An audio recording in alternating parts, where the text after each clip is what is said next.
Fresh off a facelift, Hard Rock Stadium is energized. A sense here of relief after a tense week in Florida, and now release for this big rivalry game. Welcome to ESPN's Saturday Night Football on ABC, and this presentation of the ACC on ESPN. Miami 4-0 against a suspect schedule in Mark Richt's first year. Favorites tonight against number 23 Florida State. Hurricane Matthew dominating the headlines, and after devastating Haiti and the Bahamas, missed Miami by 115 miles, skirted the Florida coast. The most severe damage in this state came up north near Jacksonville, and of course continued to torment those in Georgia and South Carolina. Our thoughts certainly with everyone affected everywhere by Hurricane Matthew.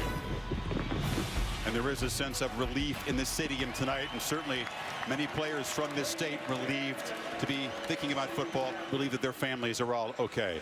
Chris Fowler, Kirk Herbstreit, Samantha Ponder will join us. We've had the pleasure of calling the last few of these, but I think the backdrop has shifted. Don't you feel it? Yeah. For Miami, no more moral victories. That won't cut it anymore. They are desperate to end this 6-game skid against the Seminoles. Yeah, Mark Richt comes in as the head coach. He's created some excitement. One thing he's very fortunate to have is he inherited Brad Kaya, a 3-year starting quarterback, and I think it's really given him a chance to feel comfortable on how they attack defenses, and he's had some success. I think the experience that Kaya brings has been a big key. But Chris, look at the arm strength here. From the left hash last week against Georgia Tech, throws an absolute rope here, almost 40 yards for a big completion.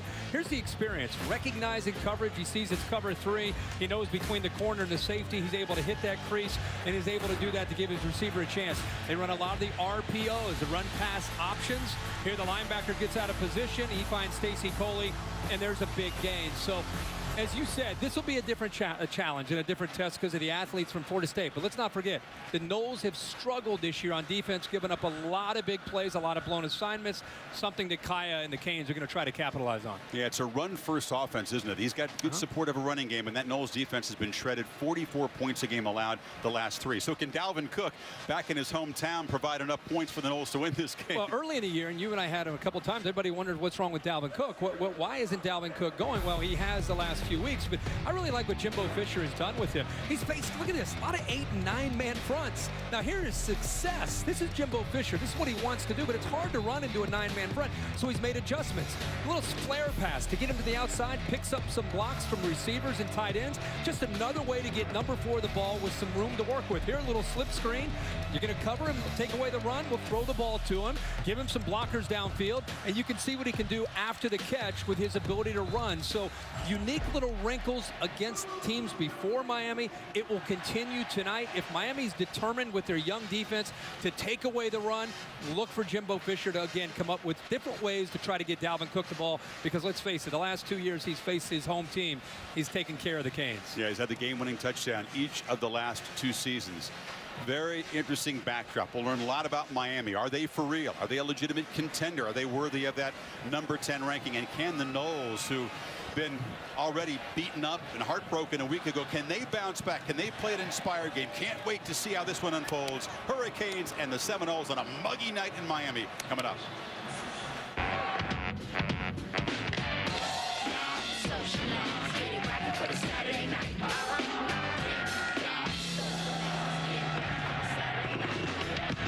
Juggernaut that is Florida State's offense continues to put up points. They've got an NFL caliber quarterback in Brad Kaya. It feels like Miami should be able to do whatever they want.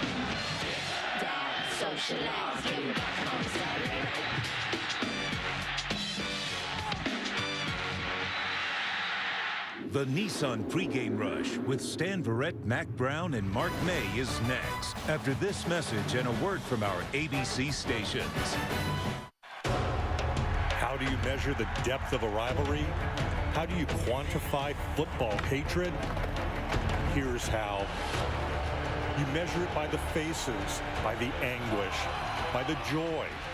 You measure it by the lines drawn in the turf, the taunting, the tackles. You measure it by Florida State versus Miami. Nearly 500 miles separate the campuses, but nothing separates their contempt for one another. That spear pierces the ground. It marks its territory. The Seminoles dare you to beat them. That smoke, that swagger, that practiced indifference is Miami personified. These two teams are bonded together by decades of history, by wide rights, by wide left, by a conga line of the very best who played the game, by the very best who coached the game. For more than 20 years, it was the rivalry that other rivalries wanted to be when they grew up. It had gravitas. How do you measure a rivalry? You go to Canes versus the Noles.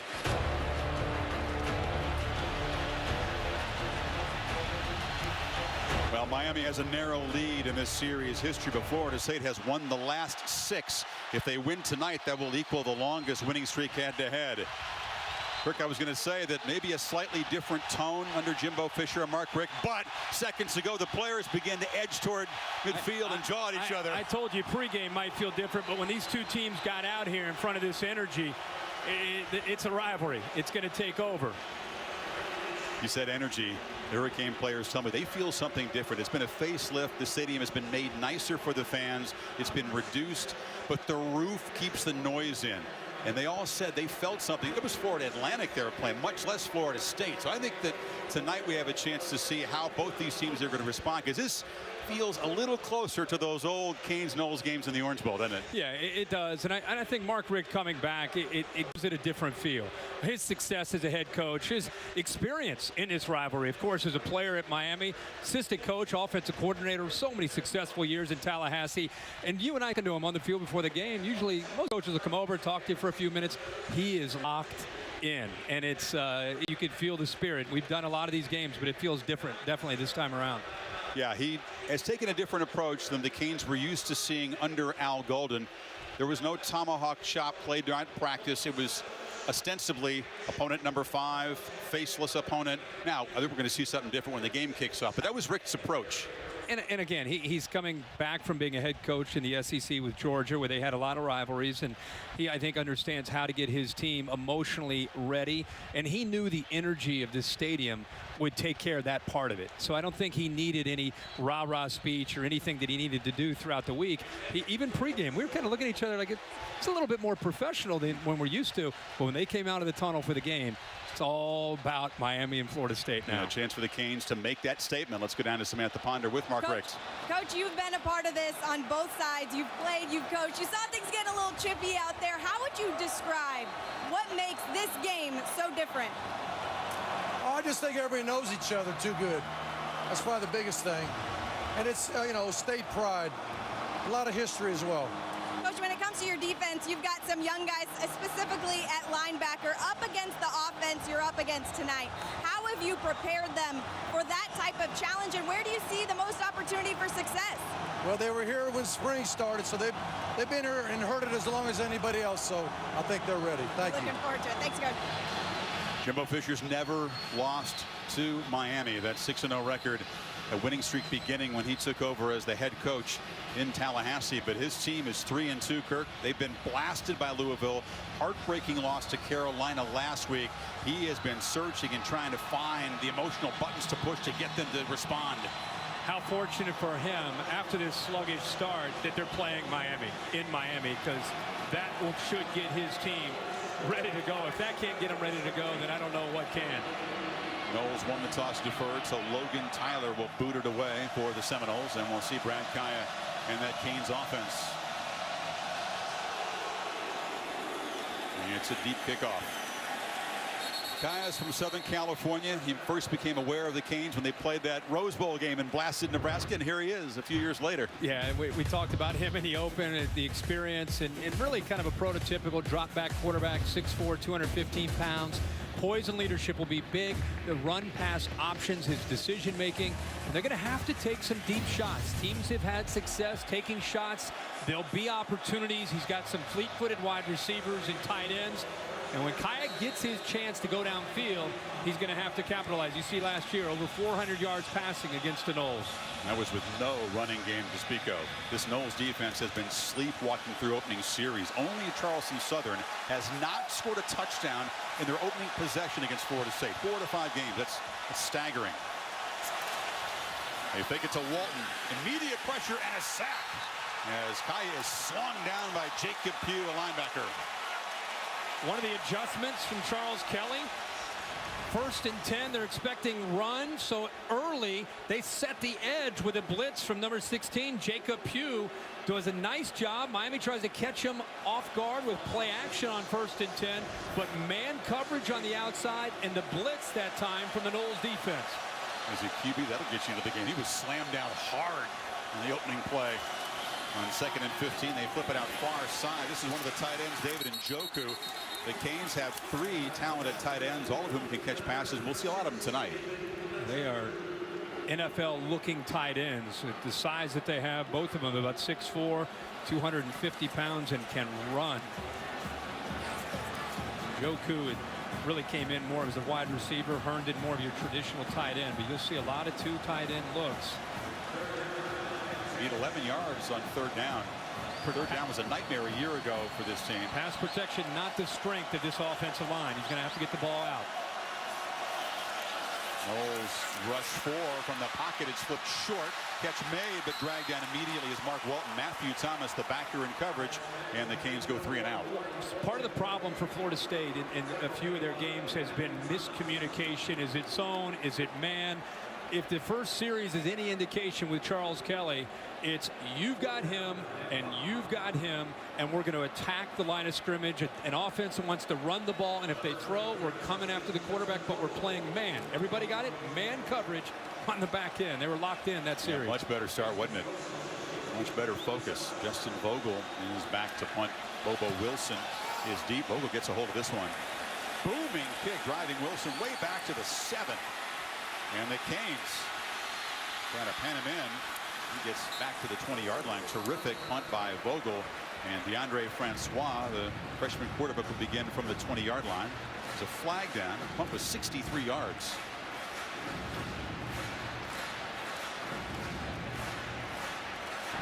During the kick, personal foul, face mask, number 1 of the kicking team.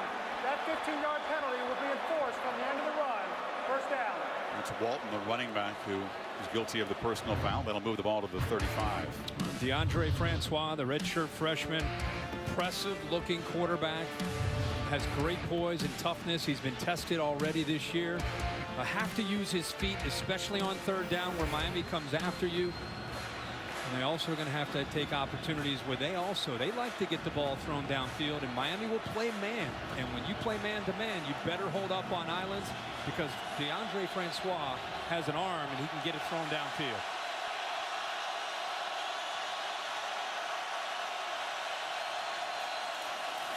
Cook fed early, breaks a tackle and stumbles forward across the 40. Nice gain of 6 on 1st down. The Chick-fil-A impact players tonight, Kirk. This, of course, starts with Dalvin Cook for the Florida State offense. When he gets going, it sets everything else up. Travis Rudolph needs a big night tonight, being able to give them balance.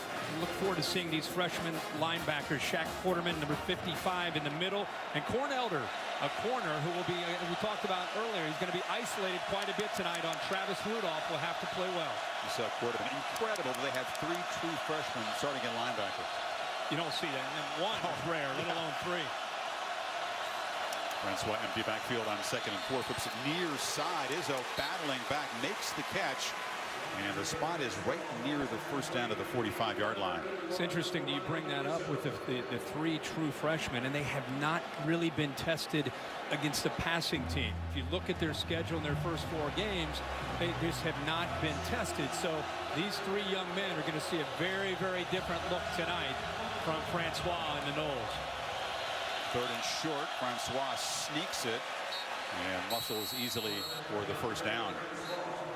They want these guys to play fast and aggressive, but Kirk, I mean, we're going to see freshmen make mistakes in a game like this, aren't we? The challenge you have as a young linebacker is you're so amped up in a rivalry game. You've grown up thinking about this opportunity, and now it's right in front of you, and you see number 4 about 15 or 20 feet away from you. You are locked in to stop him. What they have to be careful of tonight is being too aggressive, because that's when the play action pass can hurt them from behind.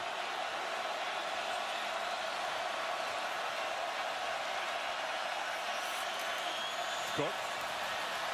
The heavy traffic and gets to midfield.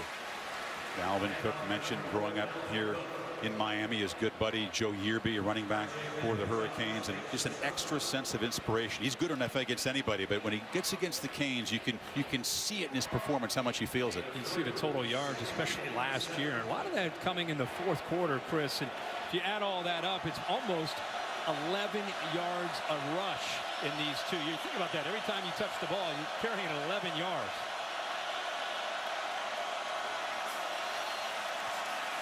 The second down handoff. Cook accelerates. Will be stopped again just short of the marker by Jaquan Johnson.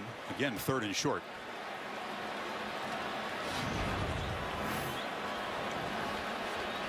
See the communication on the road. It's the best way you see it all over college football. It's a young freshman himself, Landon Dickerson, tapping the center, Everly, to let him know that we're all set. Everybody has the call. Let's snap the ball.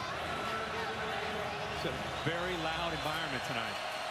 It's an offensive coordinator's dream. 3rd and short, and again a quarterback sneak for Francois. I think a good matchup, kind of a game within a game, will be the Canes defensive line. You know, they have switched with Manny Diaz as their new defensive coordinator from a 3-4, which they've had for the last 5 years with Al Golden, to now the traditional Miami 4-3. He brought that back, and they've got some young players up front with a lot of talent. I think the matchup up front should favor Miami.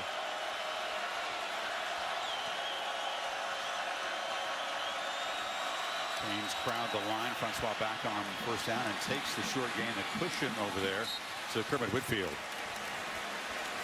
One of the great things about Jimbo Fisher is his innovative offensive approach.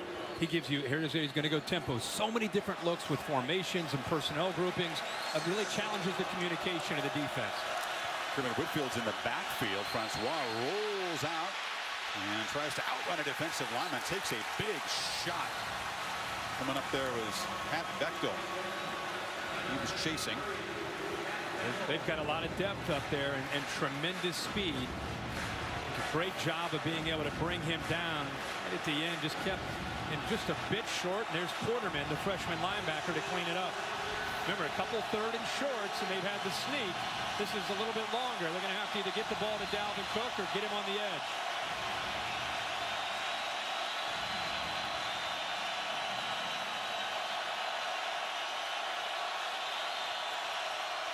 Cook not going to get there. Instant penetration by Kendrick Norton, a big 305-pound sophomore. And then Rashawn Jenkins, the safety, cleaned it up. Just talked about the matchup and how it could favor the Canes. Look at the separation. He just pushes Everly right back into the backfield. Great anticipation there by Kendrick Norton, expecting the ball to be handed deep into the backfield by Cook. He gets the separation and eventually gets into the backfield and blows that play up. Fisher's going to go for it. He took a loss on that play, so it's 3rd and about 3.5. Only their 3rd attempt on 4th down this season. 2 for 2 last week.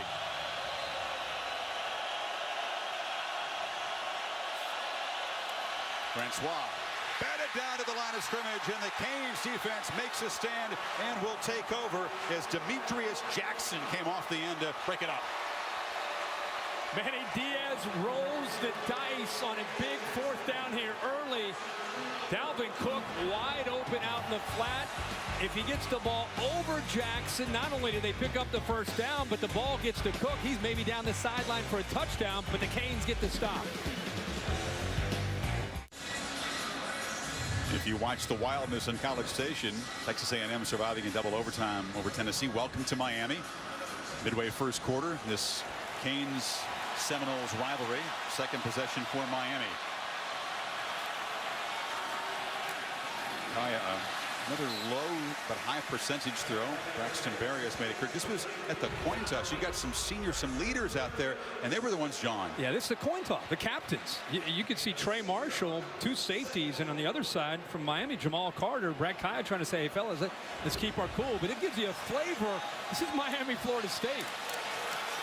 Again, flip near side to Stacy Coley, who slipped down, the fastest man on this Miami team. Could have had some room, but Turf Monster got him, and it'll be 3rd down.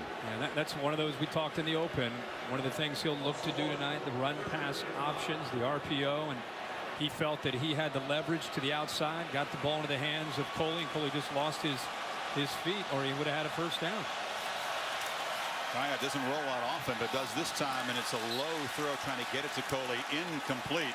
That's his first incompletion. A.J. Westbrook was in coverage, and Miami will punt again. Again, Charles Kelly dialing up the pressure. He has been under fire. You can see the energy, the emotion. There's Derwin James, who's been out, one of the leaders of this team. You can see his energy, high-fiving. He's trying to create some confidence. There's a true freshman. Coach has had enough. He is bringing the heat and playing man tonight.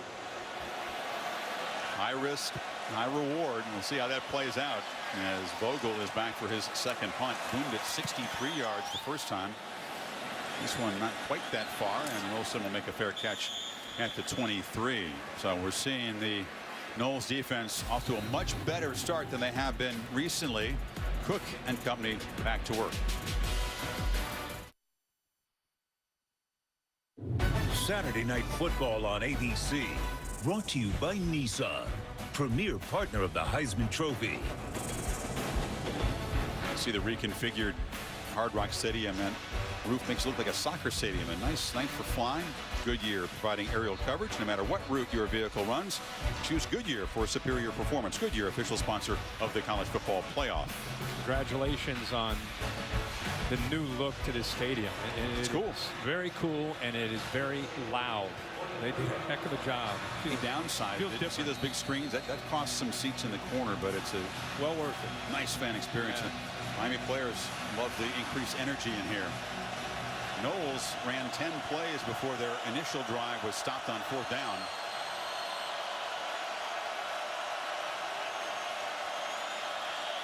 Miami shows pressure up the middle, and Francois delivers far, so they get a block on the edge and a first down gain for Whitfield. Quick throw to the outside, another way to try to keep the Canes secondary honest and prevent them from loading up and piling up on Dalvin Cook and that running game. We touched on it just a bit there at the end of their last series, how innovative and challenging and complex Jimbo Fisher can be. And that's the thing, the communication will be a big key tonight for those young linebackers.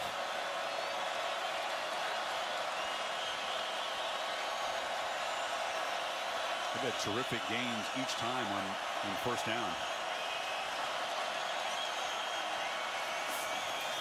Francois running all the way behind. Cook cuts it back. You said he'd be an important part of the running game tonight. He sure was against North Carolina last week. Yeah, and he has enough athletic ability where he makes a defensive coordinator aware of what he can do with his feet. Design quarterback run there. You get the numbers right in that boxed area. Francois is good enough of an athlete where he can pick up 10 to 15 yards. Fisher told us that he knew Francois was a good athlete, but he's a better runner, more instinctive runner than he thought he was coming in. Empty backfield on first down. And Francois loses the ball, collects it, tries to make something of it, and will be sacked. Loses it again. And the Noles extremely fortunate to retain possession. Now they're pointing Miami's direction. They may reconsider when they get to the bottom of the pile. Bobo Wilson recovered it, but not one but 2 fumbles by the quarterback there. Yeah, I thought he might just give up on the play and just kind of cover it. But, you know, this is him. He's still young. He's going to try to make something happen. I'll tell you, Demetrius Jackson, almost a horse collar, but he let go of it. But you can see very clearly that Bobo Wilson jumped on top of that football, but a significant loss now for a 2nd and 21. Noles have only lost 2 fumbles this year. They flirted with a 3rd right there.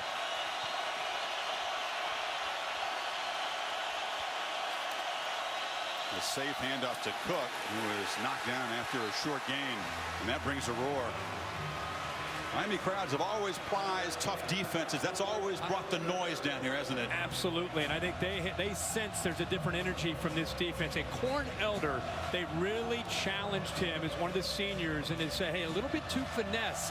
With the style of defense we're playing, Corn, you're going to have to be more physical. Man, he is active right now in that run support. Great play by number 29. Remember all those 3rd and half the yards?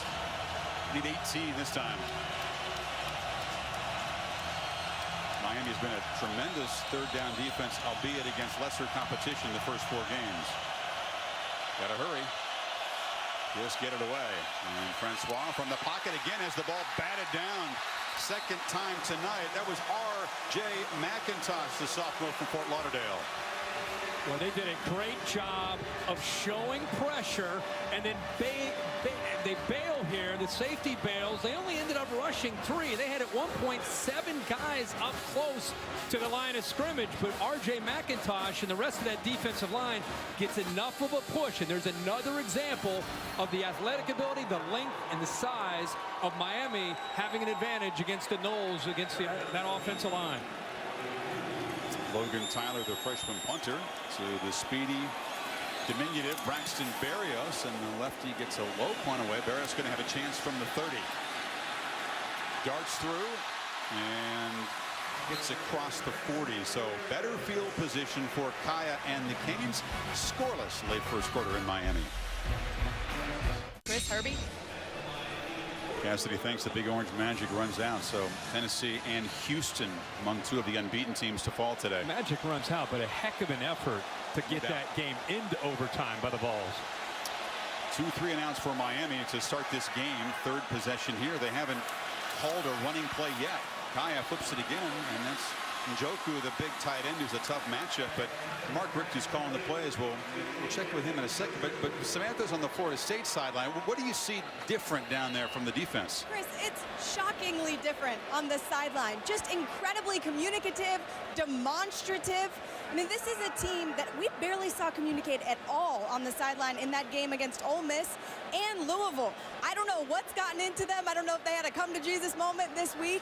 But the coaches are having a hard time, Charles Kelly, getting to the players because they're talking to each other so much. And the one guy that's kind of leading the charge, even though it is somewhat of a collective effort, is Derwin James. Of course, the guy that can't even play, but is really assuming that leadership role. Sammy, that's a great report. And I got to believe that a lot of the criticism over the first 4 or 5 weeks of their defensive coordinator, of the players individually, has really rallied them. Also playing a rival, it brings out the best in you. And I made a point of saying that the adjustment from Charles Kelly was playing more man-to-man and more blitzing. There's Nate Andrews, a senior, who has really had to fight through some injuries this first half of this season. He's not the kind of athlete that James is. He's been trying to fill in at that position, but James, just a sophomore, one of the best players in the country, one of the best leaders they've ever had at Florida State as a sophomore, incredibly. And so the guys have felt lost for a few games, and if what Samantha said, what we've seen early from Kelly's defense is any indication, they're finally growing up. Better late than never. Canes need a yard on second down. And finally, it's a running play, and this is Yearby, who moves into FSU territory, and they will move the sticks for the first time. You touched on something that I don't know if a lot of fans know, other than Miami fans, that Mark Richt decided to take this job. One of the first things he decided to do was roll up his sleeves and become the play caller again. Hasn't done it since like the 06 season when he was at Georgia. And Yearby gets loose. And Dalvin Cook's high school teammate spins to the 35. He's never called him from the field, which he says for him is a lot tougher than the press box view. I just love the fact that I think he's re-energized by taking this job, but he says he's coaching the quarterbacks, he's game planning, he's looking at film. He's no longer that CEO type of head coach. You flip it out in the flat. This is Herndon, the tight end, who gets a block and is spun down aggressively on the far sideline. Miami crowd wanted a flag on Trey Marshall. Didn't get one. And Mark Richt dialing up some tempo right now. You know, he had Mike Bobo there and a lot of success, and he kind of trusted his play callers. He kind of backed up and just kind of managed things. Now he is calling this game. Yearby busts forward, and Rick told us, like everybody knows, that the Florida State's defense is bothered by tempo, and the Canes showing some of it here. It's the first time we've really gotten a taste and a feel for it. They're mixing up the run with the throw, and when you have a veteran quarterback, you can do that. The tempo is what has caused Charles Kelly the miscommunication and the issues in the back end.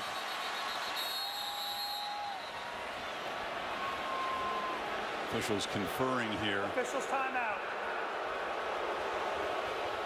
Did Miami bring some substitutes on? We're going to talk about it. Rick is confused as to the nature of this pause. They're over with Officials timeout to replace the chains. I mean, that's how fast they were going. We broke the chains. Off the chain, as they say. That's one way to slow an offense down. It's the first. It's a good-looking drive. Moved it 40 yards very quickly, just a minute 13 to get into scoring position. The red zone was just a terrible problem for Miami. They've converted easily against lesser defenses this season, Kirk, but against the Noles in the past, these recent losses, it's been a struggle down here. Yeah, but I think with a new head coach, you kind of throw all those numbers away, and it's about trying to execute against this defense. Let's see if they get back to that up-tempo approach. 2nd and 5.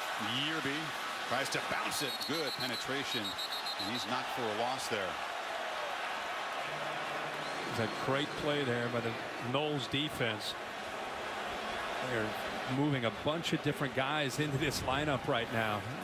See them being able to get off the blocks. There's Lane coming in there to make a play. We're rolling in guys we have not seen much of this year. Lane getting the chance to make plays, and now it's 3rd and 6. Comes to man-to-man pressure.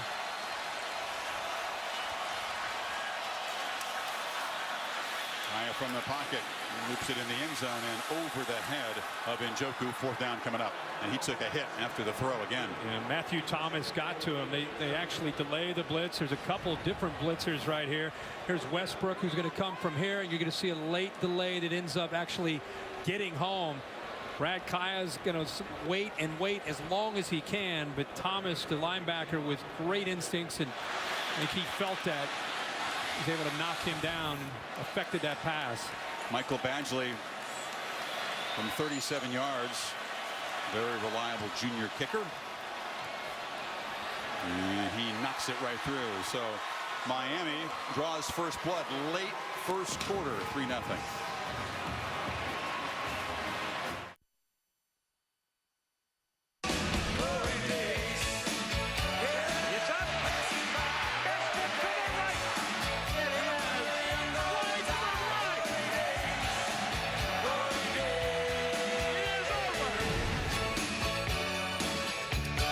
So many great moments. It's actually the silver anniversary of Wide Right 1 back in 81. Sorry to bring up that painful memory for Seminole fans.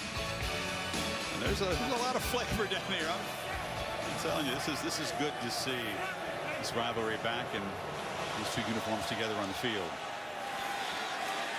8-play, 39-yard field goal drive. Sunday, NFL Insiders at 10 o'clock. All the late breaking news, what you need for your fantasy team. And then 11, the new Sunday NFL Countdown. Boomer, Trent Dilfer, Charles Woodson, Matt Hasselbeck, and Randy Moss right after kickoff. Also on the Watch ESPN app. Nobody's scored in the first quarter this year on the Hurricanes. Once again, there's that asterisk behind all the things we talk about with this team because the schedule's been one of the weakest in the country. The defense again off to an impressive start. They made a 4th down stop in the Noles' first drive, and they've been stout since then.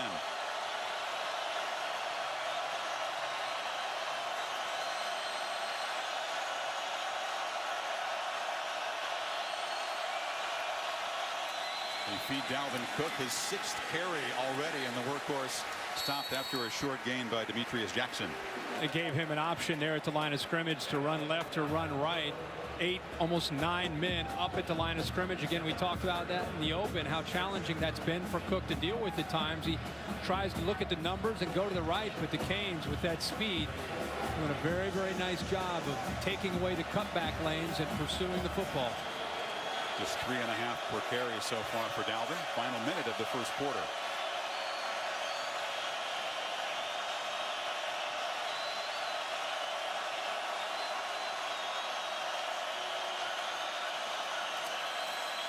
From the pocket, Francois takes a shot but delivers a strike for a first down to Travis Rudolph, the junior. He had to stand in there and deliver, Kirk, with a man right in his mug. That was an unbelievable effort. The pressure comes from the outside into the inside. Patchen actually gets to him, but the matchup on the outside right now, the watch, is Travis Rudolph, the junior, going up against Corn Elder one-on-one. Great focus that time by Francois. Puts the ball right where his man can make a play on it. Be the final play of the opening quarter.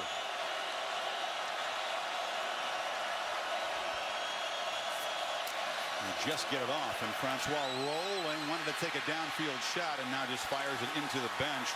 Kendrick Norton knocked him down, and Francois lost his helmet, is very slow to get up. No flag, but a message delivered. He's proven his toughness already this season. He's going to have to show it again tonight. 3-0, a first quarter dominated by defense. That was really close to a personal foul. Didn't call it. Back after this message. And a word from your local ABC station.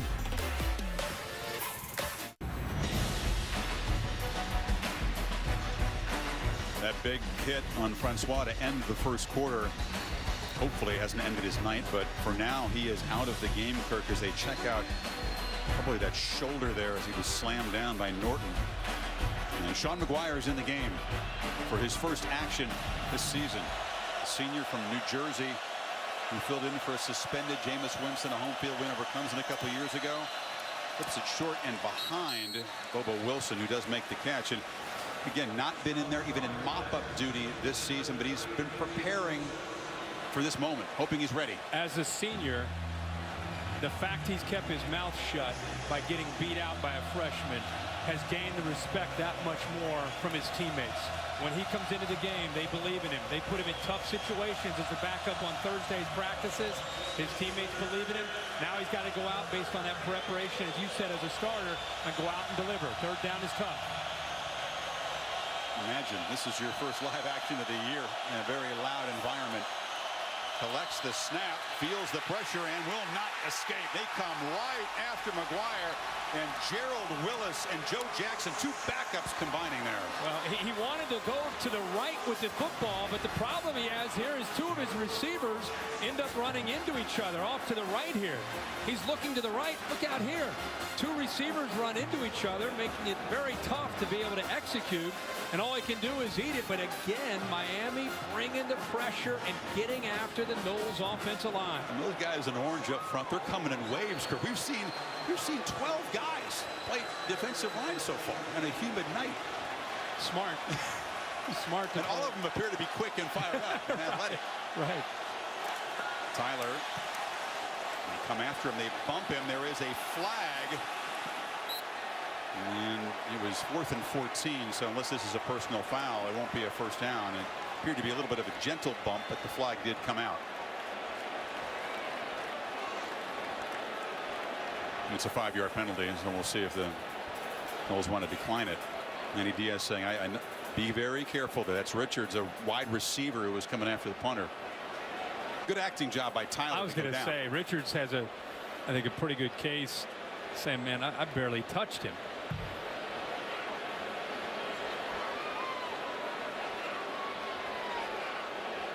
Let's see if he chooses to re-kick, another look at it here. 5 yard. Running into the kicker on the defense. 5-yard penalty. 4th down. There's only a 31-yarder. They will re-kick it. The Canes have blocked a couple of punts this year. Good special teams play, a part of the 4-0 start.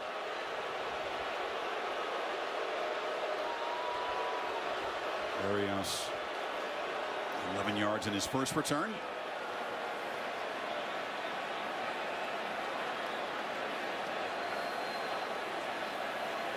See if they come after it or try to set up the return.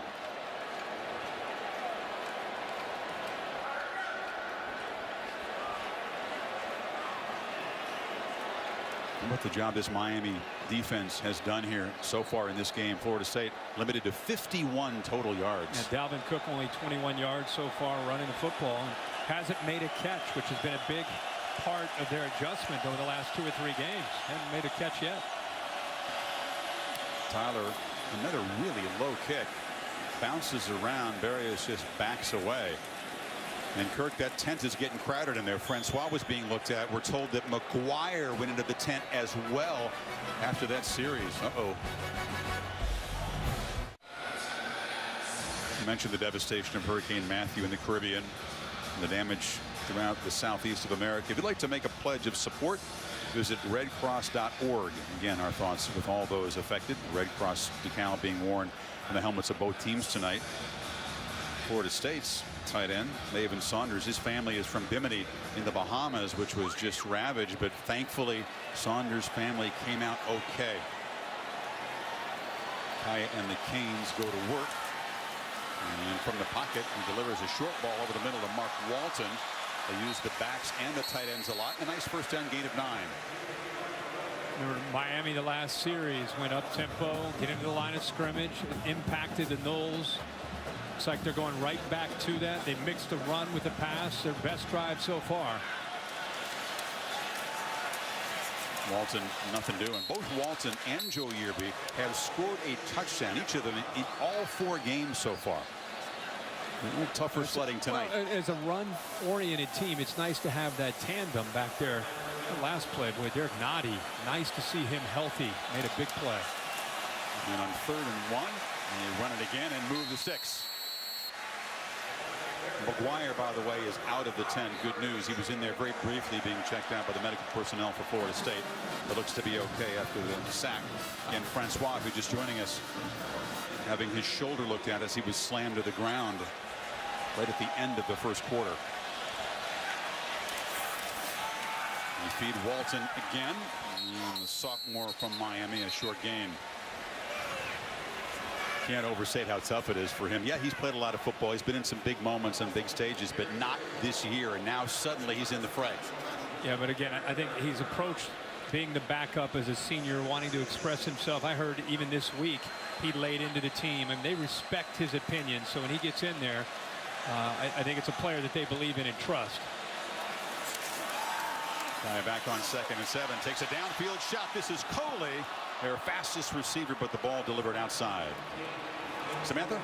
Yeah, Herbie, to your point about Sean McGuire, once he went in, after he came off after the sack, he was very calm, collected, not jumping around, just went down the line of all his skill position guys, all his O-line, gave him a little handshake like, hey, I've got this, no big deal. And that's the type of senior leadership they want to see out of your backup quarterback. Also, no word yet on DeAndre has stayed in the athletic training tent the entire time. Thank you, Samantha. He got his pads off as they check the shoulder out. And Kaya again fires near side into traffic, incomplete. Tried to get the ball to Malcolm Lewis, very well covered by Levante Taylor, a true freshman. That is a great job by Taylor, and Charles Kelly telling us this week he will play more, and the reason is he plays well in man-to-man. They're playing a ton of man-to-man. Watch him get underneath. So you can see it in frame by frame. His right hand gets in, but it was actually a really good play in real time. Gets the left hand in there to knock that ball away. You get compared to LaMarcus Joyner as a corner. That is high praise for a young guy. Of course, the great Knowles All-American. So Vogel, who's punted very well tonight, and then drives Wilson back to the 20, and the Canes coverage team flying down there to stop him right there. They lose a yard on the return as Corn Elder, their speedy starting corner, made the play. 49-yard punt.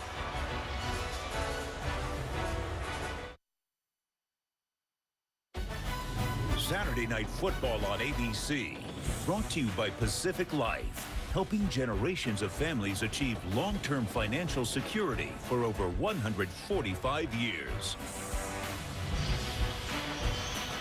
Old school defensive battle so far. Are you surprised? Yeah. I thought we'd see more points. Yeah, and again, I think they're still kind of filling each other out. But whether you were in the shotgun or riding shotgun, choose Goodyear for superior performance. Goodyear, official sponsor of the college football playoff. So again, it's McGuire taking over. Francois still being looked at right shoulder is what they're looking at inside of that tent. Nate Andrews is getting wrapped up. The veteran looks like he's going to be good to go. They put some strapping around his right shoulder as well.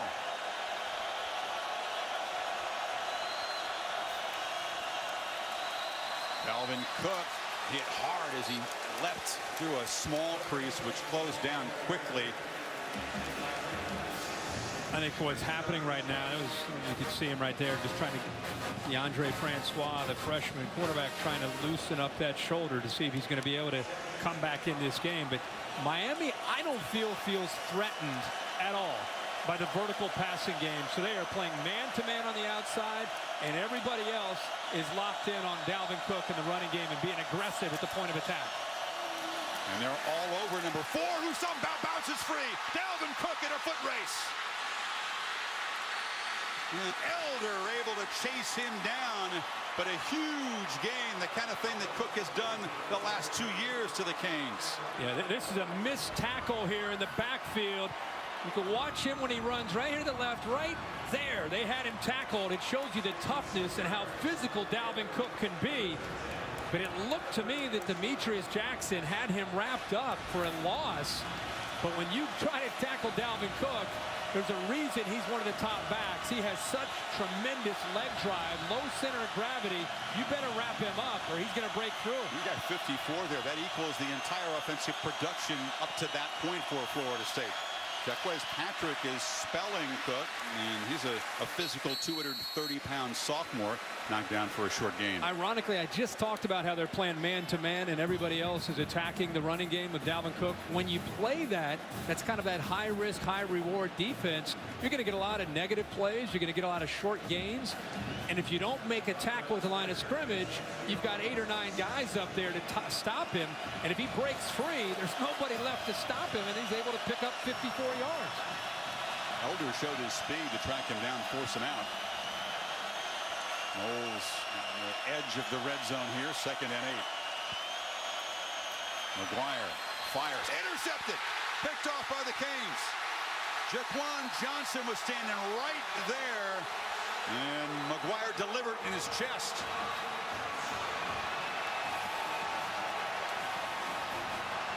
He does a good job of just reading the eyes of the quarterback, Sean McGuire. He's sitting back here, and watch him read the eyes, and I believe the linebacker right there actually affected that Quarterman. Shaq Quarterman, 55, got his hands on the ball. Talk about concentration from Johnson. That ball is tipped and then caught by Johnson, the sophomore, who Manny Diaz says he is one of the toughest guys on this team. One of the kind of a scrappy guy at that time, showing the athletic ability to make that play. Another local kid, Kirk. The nickelback makes a pick. Francois got his shoulder pads back on. That's a good sign. But Kaya taken over after the game's first turnover. It's Yearby, the back in the I formation. They feed it to him. And Joe Yearby is hammered, met right at the line of scrimmage by Ame. And Wally drives him back. They're rotating a lot of bodies, just like what we've seen. You see him in the backdrop, 94. Boy, he just does a good job of being able to get off the potential block by Casey McDermott. Uses that athletic ability. And Chris, you talked about Miami rotating a lot of bodies, seeing the same thing from Florida State. I think they feel that same humidity that we feel, and it could be the battle of the fittest here by the time we get to the 4th quarter. Man, it is sweltering down there, isn't it? Not a breath of wind in this stadium. Kaya on a slant.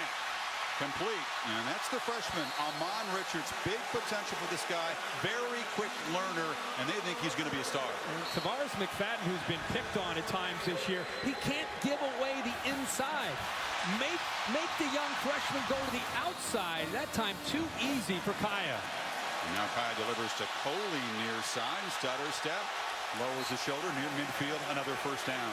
The play before McFadden gave away the quick slant. That time with a soft cushion. Another easy throw. This is where the experience and the vision of Brad Kaya can come into play. They're going at a breakneck speed here, but he's staying very, very calm on how he's trying to pick apart the Knowles secondary. Yearby cuts it back in a quick burst. Yearby spinning for 11 yards, and the Canes with tempo moving the ball again. Boy, how about the vision here?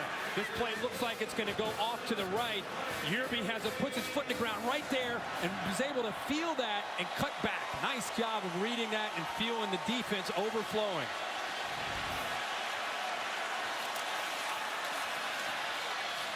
Not much room. A quick cut, and Yearby dancing for a short gain. They get just inside field goal range for Badgley, who's an excellent kicker, but they're thinking 7 here. Charles Kelly and the Knowles defense has to be saying, okay, we've seen this from Ole Miss. We've seen this from Lamar Jackson in Louisville. We saw this last week from Mitch Trubisky in North Carolina. Now you'll see the adjustments from the Knowles to see if they're ready for this up-tempo. Kaya On another slant, Barrios had his hands on it, broken up nicely by Marquez White, who's done a steady job at corner. Yeah, and I can't tell if White got his hand on the ball or if it just went off the face mask there of Barrios. And just right off the hands. Ball is perfectly thrown out in front of the receiver. He just drops it. Again, able to beat the Florida State defense to the inside. Much easier throw for the quarterback, Brad Kaya, on those quick slants and posts. They need 8 on third down. Knowles rush 4. Kaya retreats. It's a screen look. Flips it up to Walton, who's got a convoy of blockers. Walton busts into the secondary. Cuts it back. Brought down near the 10. You could see it coming, but it was hard to stop. I think Nate Andrews, you got to give him credit for trying to be out there, but watch 29 trying to stay up with this to try to make a play. He's playing with one arm out there trying to defend the play.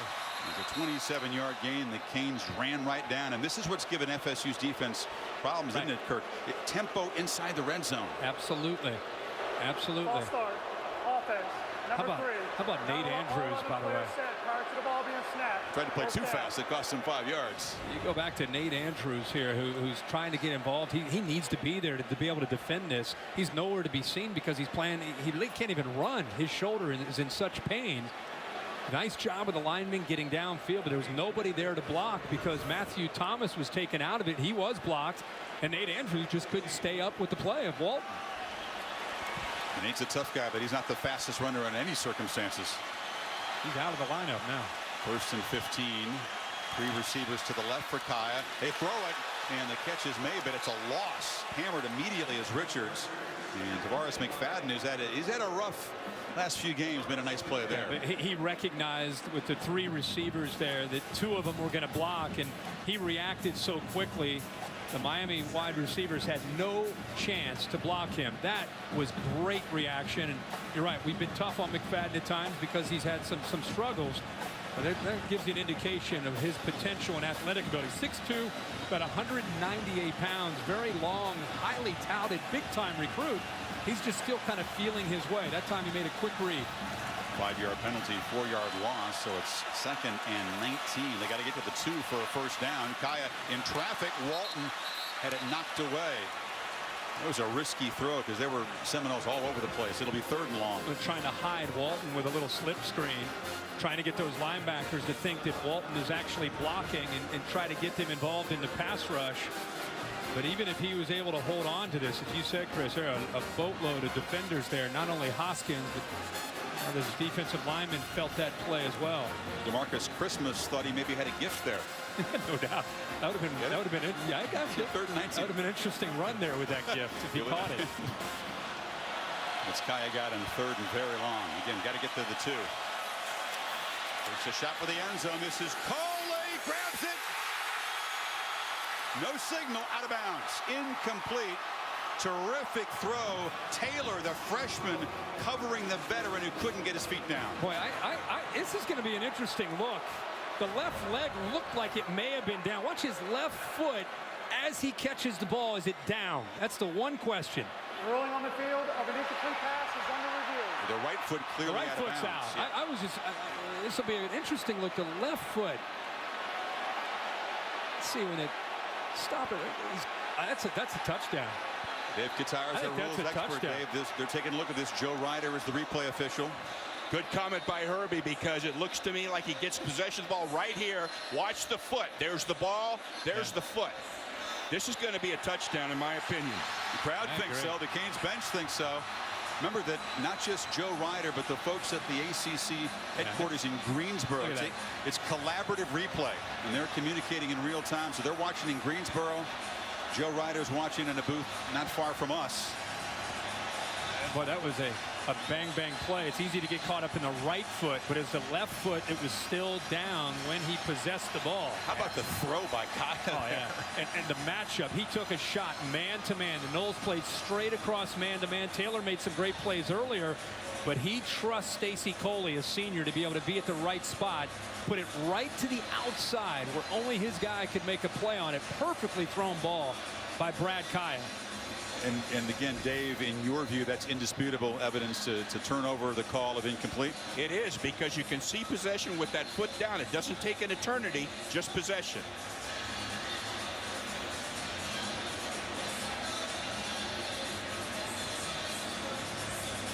How big is this swing? If it's a touchdown, 10-0. If not, really it's a pretty lengthy field goal attempt for Badgley. This is a really, really big swing for a Florida State team that's been battle tested. They've been through a lot in the first month of the season. And then a big rivalry game where they're playing pretty well. If this comes up a touchdown, all of a sudden you're down 10. Defense that came out inspired, a couple of 3 and outs to start the game. They've still limited Miami to only 124 yards. Coley said, come on, fingers crossed. Give it to me. I had that toe down. And it's a long review and tells you that they're closely looking at it, maybe even debating it. One more look. It's a tough, I mean, it's a really tough ball one. in hands right now, and the toe just touching the ground. Yeah, I think so. To me, it's a touchdown. It's close, but it's a touchdown in my eyes. And since it's a consensus, it'll be incomplete. Watch the divot. He does. You can see the divot comes up. Well, it's hard to predict with certainty what the booth, and in this case, Greensboro will do. Never know. Here's that divot. You can see the foot touching, and they may be looking at everything. They may be looking at the grass. They're getting some good looks. Here's Dwayne Haight. After review, the receiver's left foot was in bounds when the ball was possessed. Touchdown. A tremendous throw by Kaya. A 21-yard acrobatic catch by Coley, the senior, his 5th of the season, and the Canes a point away from a double-digit lead. It was spectacular on both ends. 3rd down throw by Brad Kaya. And Stacy Coley, a guy who has been through a lot in his career at Miami, wants to put it all together his senior year. Heck of an effort to extend and keep that foot down and come up with a touchdown. And Badgley makes it 72 consecutive points after touchdown. A 3rd and 19 touchdown. How about the effort? A great throw. Brad Kaya was in rhythm. That's a big thing for him. He gets back. He feels comfortable. And right now he is in command of this offense. Puts the ball where only Coley can make the play. And the Canes are up 10.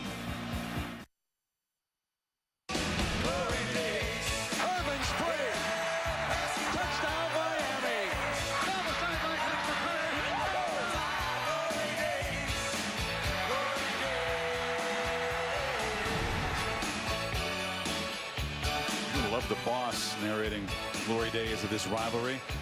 Miami hoping for a breakthrough win, up by 10. They've been here before, though, a couple years ago here. Let's go to Samantha Ponder for the latest on Francois' condition. Yep, Chris, he's coming back in here. No doubt he is nowhere near 100% dealing with that right shoulder injury. I saw him in warm-ups. He actually had a long time to warm up because of how long that drive lasted. And he looked pretty good in terms of velocity, but the grimace on his face, his body language, it is clear he is playing in a lot of pain. Assistant coaches went up to the offensive line right before he ran out right there and said, take care of your quarterback. They know what's at stake here. And Sammy, it's interesting. It's his throwing shoulder to keep an eye on, and also he's athletic. He's had success tonight running the football. Does that element go away from how they attack this defense from Miami? You're right, Kirk. That's a great point. They should be pretty cautious, you'd think. Putting the quarterback in harm's way. Delivers a throw near side, a short game. They haven't taken anything approaching a downfield shot yet, have they? No, they have not, and I don't think they can get downfield. This is the big hit here by Norton. All that weight, 305 pounds, coming down on top of him in that shoulder. I thought he might, when you see a hit like that, a lot of times you're shocked to see a guy come back the same game, but see how he holds up here now that he's back in the lineup. And once again, a familiar position. The Noles face a deficit, a double-digit deficit in the first half. 4th time this year. Francois well protected, but the ball's batted down. He's actually had 2 comebacks of 20-plus points in the first month of his career. Right. Some quarterbacks go a whole lifetime don't do that. It's all downhill from here. They lost last week, but he brought him back and took the lead. I'll tell you, this defensive line, I know you and everybody's got to be impressed with the youth and the depth here. That time, Demetrius Jackson, who's been active tonight, Big number 31, a sophomore at 6'3", 265 pounds, right out of Miami. Jumps up, times it up perfectly. Remember, Francois is 6'2". And that time, Jackson just knocked that ball away. Every one of those linemen, 6'3", 6'4", 6'5", big athletic dudes up front for the Canes, shades of the old days. Francois needs 8 on 3rd down. They do bring pressure. Well protected again, and a first down delivery on the far side to Whitfield. And answers some questions, that long throw. Well, when you bring the blitz, it wasn't just a linebacker, but they also brought men from the secondary. It creates a nice soft cushion behind that. Nice job with Francois, the shoulder, everything he's dealing with. Gets the ball out into the flat where that blitz came from to Whitfield, and they pick up the first down. Great poise and toughness there by the freshman. And that offensive line is heeding the warnings of protecting the quarterback so far. They got 16 yards on 3rd and 8. Again, Canes showing pressure. Francois gets it away, batted in the air, and almost intercepted. It's incomplete. In coverage there, that was Rayshawn Jenkins who got his hand on the ball. Well, watch the linebackers again. They are not slowing down. It's the freshman again, Shaq Quarterman. They say he's kind of an alpha for a freshman, and Kareem R. just no chance to slow him down. Florida State very fortunate that that ball was not intercepted. Great reaction by Rayshawn Jenkins to get his hands on that ball and knock it up into the air. There's big old Gerald Willis, defensive lineman, that took a dive at it. And a stretch play to Cook, and the Canes string it out. He does well to fight back to the line of scrimmage. That's how you set the edge. They've heard all week. Watch the cutback with Dalvin Cook. His vision. Take away all the gaps. Look at this. They set the edge. They get penetration again by Norton. Great effort there by Johnson, who is held, but he keeps contained. He forces Cook back to the inside where there's 7 or 8 orange jerseys running to that football. And they rotate fresh bodies into that defensive line for this 3rd and 10. Well, this defense is playing with confidence right now.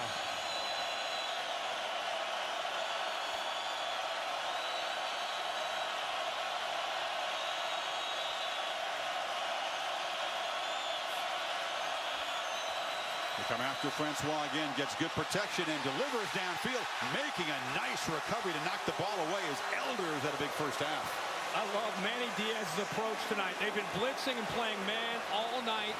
Now they get him to 3rd down. He drops the zone. Watch Corn Elder. He is playing in the flat, but he sinks. And watch the effort here. He's just reading the eyes, does a good job of extending and knocking that away. How good was that? Playing zone, reading the eyes, and the athletic ability. One of the most underrated corners in the country this year, Corn Elder. That was a full layout. Get back to that ball. Wow. Logan Tyler's been busy.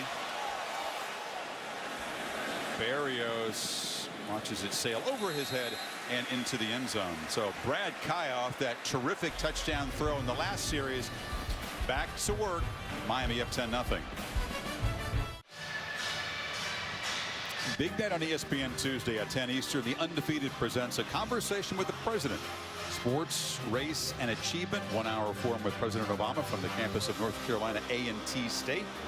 Stan Verrett will host 10 o'clock Eastern, and also on the Watch ESPN app.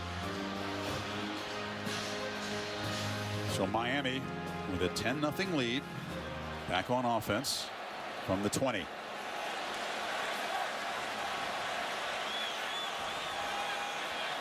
Running game hasn't really busted loose so far. It's been Kaya, efficient and effective throwing, and now breaking loose. This is the freshman Amon Richards. Sidesteps a man, still going into FSU territory. There's a wily play there. He's able to make the play, but watch number 7, who's moved over. This is the first time he's played defense, Ramon Lane. He's going to the middle. He looks confused. So once the ball is caught here by Richards, there's nobody there because Ramon Lane, who's kind of just feeling his way right now, moving over from receiver to defensive back. 38 yards for Richards, and now Kaya takes another downfield shot, threw it into traffic. Barrios and Coley were in the area, and a flag comes in on coverage. That was Marquez White guarding Barrios. And when again, it's another example of a defensive back never seeing the football, never turning back to look for the ball. And if there's any contact at that point, it's going to be pass interference on the defense. He never turned around. You saw a shot of Charles Kelly, and after a terrific start to this game, as we check it out again, exactly what you were saying. Yeah, you can see at the very last second he tries to turn around, and his point was Berrios is engaging with me, but the problem is if you don't turn your head around and locate the football. Defense, number 27. All right, that 15-yard penalty, Kirk, is going to move it inside the 30. Personal foul, face mask, offense. That 15-yard penalty will also be enforced. First down. Wow, so a dead ball, personal foul on Miami. I think that was on Berrios at the end of the play. Let's check it again. Watch at the end. At the end, after the interference, there's the pass interference. Now, he just throws him to the ground. That's actually a really good catch by the official to see that right hand. That's why there was a whole bunch of laundry on the field. It wasn't Right. just the interference. That was what he was actually arguing. Here's Dwayne Haight. They're still sorting things out. They moved the ball after the initial penalty to the 27. Now they have to march it back 15. Now it's dead ball. Now you move it back after the interference. That's a break for Florida State, Kirk, but let's talk about the importance of the next 2:47 before halftime and not falling farther behind. You've seen Francois, your quarterback, get knocked around. He's playing in a lot of pain, and this is a team that's felt a lot of pain in the first 5 games. I mean, it's not to say that they can't come back if they get down by 17, but everything that they've been through, you wonder about how fragile they are emotionally, and I know Mark Richt senses that. This is a big opportunity for his offense to be able to try to jump up on this Knowles team. That's 1st and 10 after the 2 penalties, and Kaya from the pocket again. Looks downfield for Coley again. One-on-one coverage and a diving attempt off his hands. Now Kyle Myers, a true freshman, left out there on an island. And much like Levante Taylor, who's a true freshman for Florida State, they have confidence. They'll leave him out there one-on-one. Actually, pretty good coverage there. Terrific play. Yeah. How about that? Miami's best and fastest receiver. The progressive pylon cam showing you the play that was made by Kyle Myers. Canes are playing fast. And there's a short gain. They throw it to Njoku. We're seeing guys we haven't seen a lot this year because of the intensity of this game, the tempo, the humidity perhaps. Coaches are trusting a lot of guys. Responsibility tonight. Yeah, you have to. And at this point in the season, you've worked and worked and worked, and now it's a matter of trying to get out there in games and see what you can do. It's a pivotal 3rd down. Well, they need 6. Borderline field goal range for Badgley, and Miami will spend a timeout. They had plenty of time on the play clock. 30-second timeout. But Richt wants to check things out here. He knows the importance of this 3rd down play, as you said. Monday Night Football, NFC South matchup. Jameis and the Buccaneers. I bet you Jameis is watching us tonight. Cam Newton, of course, knocked in the head. See his status. It's 6 o'clock Eastern for Monday Night Countdown. 8:15 for the game. Jameis tormented this Miami Hurricanes team in a couple of victories. So if you're Mark Richt and you're back calling plays for the first time in 7-8 years, you got a 3rd down and 6. What do you expect from the defense? What do you call? Well, I think you're going to see man-to-man. Florida State's been in man-to-man most of the night, trusting their corners to hold up, and you got to come up with a man beater. You either a crossing route or you get the ball downfield to Coley and your experienced receivers. But Mark Richt has got to feel very, very good with the entire effort, the offense, defense, special teams, every aspect, to get back into this rivalry again. It's been fun to watch the emotions of this game. There's the man-to-man I talked about, Chris. And they hand it off. Walton trying to drag tacklers. Terrific effort, but he's 2 yards short of a 1st down. Matthew Thomas stopped him. And here comes the kicker. Michael Badgley will come out. Wonder if Rick thought about it for a second. Yeah, I was surprised that Jimbo Fisher wouldn't call a timeout. 3 remaining, just to save himself and his offense a little bit of time. Whether they make this field goal or not, Miami's just going to work the clock down. Mark Richt, in fact, is out there. He might be waiting for this play clock to go all the way down and then wants to call his own timeout. I thought Jimbo may call a timeout, save some time. You mentioned the leg of Badgley that impressed you in warm-up. He has kicked a 57-yarder. That was a year ago against Georgia Tech. This is from 51. And Rick will spend a timeout.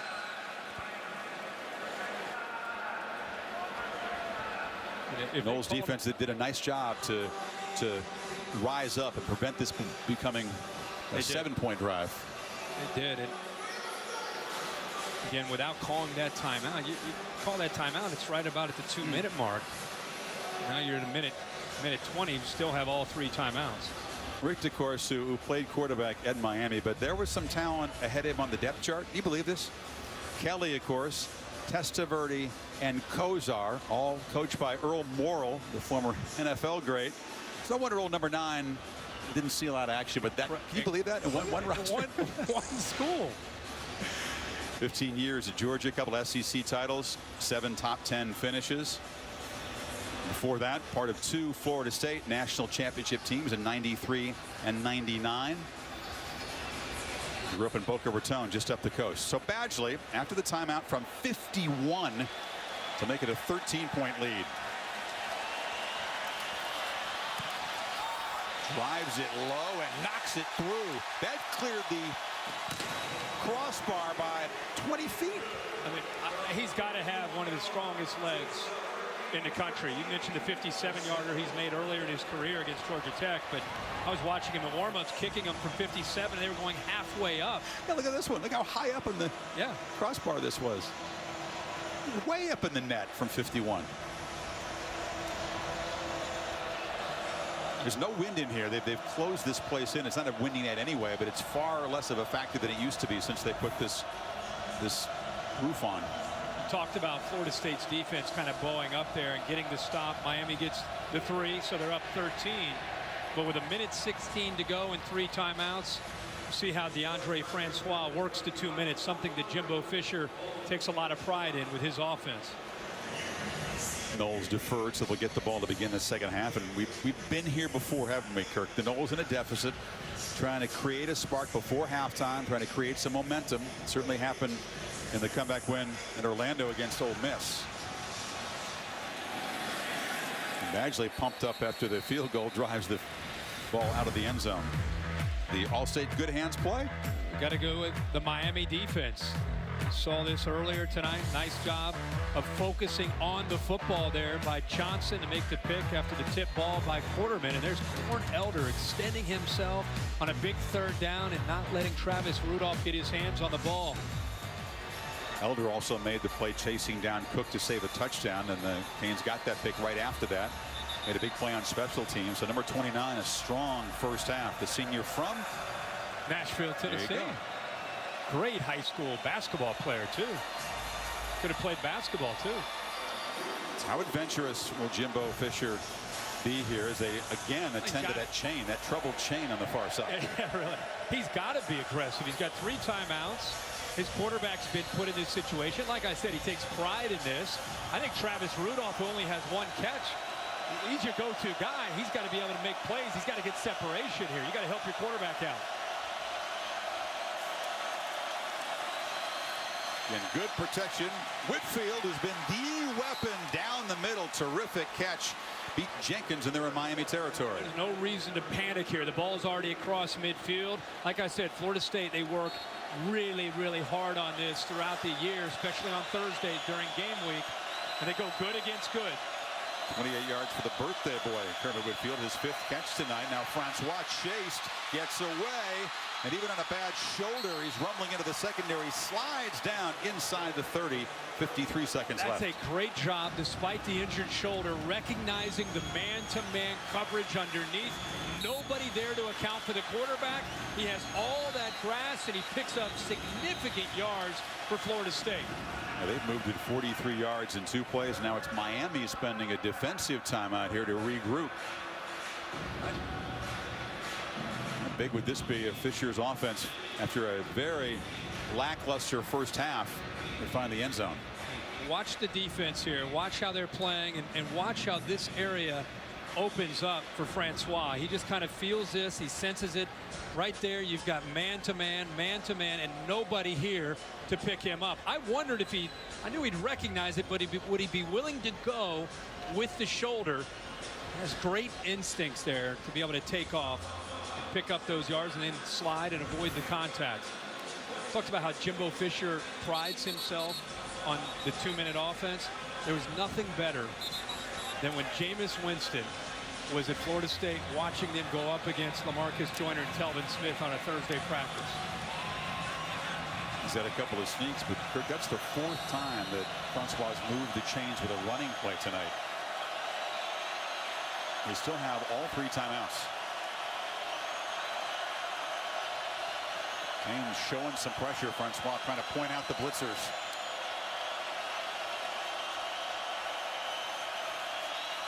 He's got time, and he delivers, almost intercepted. The receiver over there fell down, and Rayshawn Jenkins almost had a pick.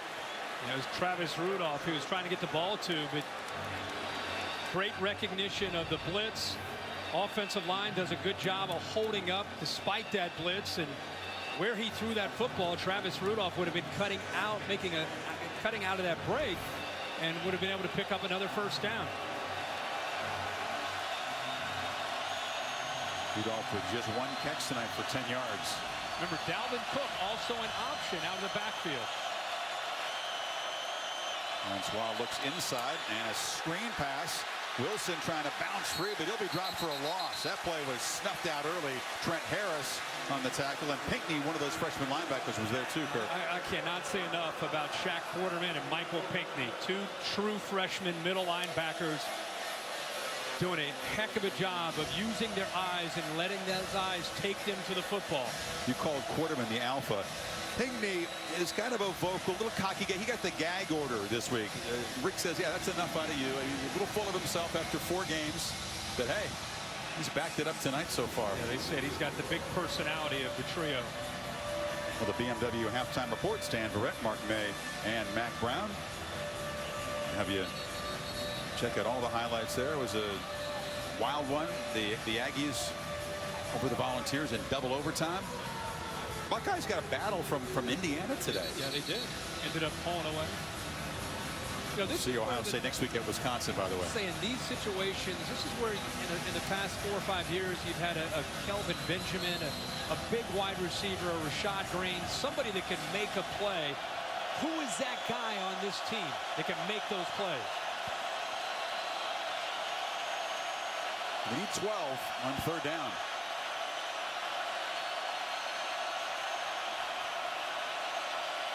And with the crowd roaring, the Canes rush 5. Francois delivers a strike for a first down, far sideline. Bobo Wilson. Heck of a route. We just said, who's that guy? Bobo Wilson is the guy right here. Look at him be able to take Colbert and push him well past the first downer. Because of the route, he felt threatened downfield. That's what created such a soft spot there where he was able to make that throw underneath, and he gets out of bounds as well. Colbert, a senior, trying to fight back off a knee injury. Missed a couple of games earlier this season. 27 seconds, 2 timeouts. Knowles nearing the red zone as Francois takes a huge shot, delivers incomplete in the end zone. Flying in was Jenkins on the blitz. Francois slow getting up. They disguised this and came very, very late. Jenkins is hidden right back here, and this is a long way to come from for the senior, and it cleans up. Dalvin Cook doesn't pick him up. I think he was surprised by how far back Jenkins came. Boy, we have seen this young quarterback take some vicious shots in the first 5 weeks. Talk about a running start. He ran like 20 yards to get there. 21 seconds now. They feed Cook, who's got a crease. There's a timeout right there. They'll spend a timeout. That was a good tackle by Jaquan Johnson, who had the pick earlier, because it looked like Cook had a line to the end zone.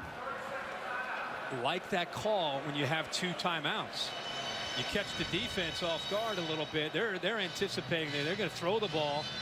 And that is a great effort once again by Johnson, who came up with the interception.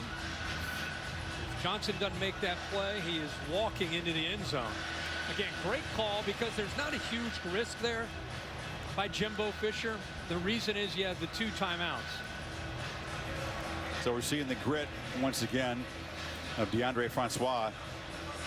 we've seen them in this situation before. I think the difference between having to settle for 3 or getting 7 is obviously enormous. And again, they get the football to start the second half. Yeah, that's a pivotal thing, and I think it affects how Jimbo Fisher's looking to attack these guys. At this point, you've got the ball down to the 13-yard line on 3rd down, and you still have a timeout remaining.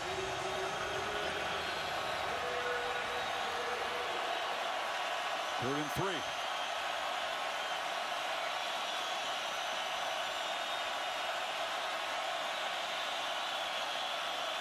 Francois from the pocket for the end zone, just overthrown as Wilson went slamming into the wall.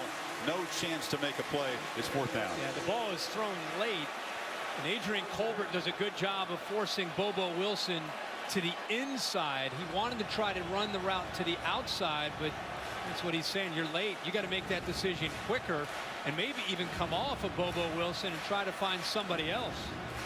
So Ricky Aguayo, who's 6 for 6 in his young career inside of 40, but he missed 3 last week against Carolina from 45, 52, and 45. Got plenty of calls this week of support from his big brother, the All-American Roberto. This one 31. And he does slide it through. So a 62-yard drive in 8 plays when 1:06. The Noles on the board finally. Part of DeAndre Francois' growth as a freshman is seeing things like this. He wants to be able to try to run this route to the outside, but a good job right here by Colbert forcing him back inside. And the reason that's important is you have a safety over there to help him out, but he runs out of real estate. That decision needs to be made quicker. You can see he's looking off to the left and then just comes back quickly, and that play really never had a chance. Jimbo talking to him about that. So this for the offensive line, which was getting their quarterback hit a lot early. Since Francois has come back into the game with that right shoulder, did a pretty good job keeping the Canes rush away from him for the most part. Yeah, absolutely. And they were blitzing, coming after him. Total yards in this first half, 192 for the Seminoles, 191 for the Hurricanes. But Miami has been opportunistic. The one interception by McGuire, who came in relief when they were checking out Francois' shoulder. That was huge after Cook had set him up with a 54-yard run. And now with 6 seconds before halftime, you figure that Brad Kai's just going to take a knee. Oh, yeah. Strong performance by the Canes in the first 30 minutes here at home. Everybody wondered. Miami is beaten up on teams like Florida A&M and FAU. They played Georgia Tech and really had not been tested the way they would be tested tonight, and a lot of people were anxious to see how they might respond in a rivalry game with such young players on both sides of the ball. New head coach. Were they for real? With 30 minutes to go, but I think they've done a nice job of sending a pretty good message, up 13-3 here in the half. Kaya 14 of 21. The big play, of course, to Coley, given a touchdown on the replay reversal. Noles will get the ball to start the second half, but it's 13-3 Miami, up 10 at the break. Sam will speak with Jimbo Fisher, but after these messages.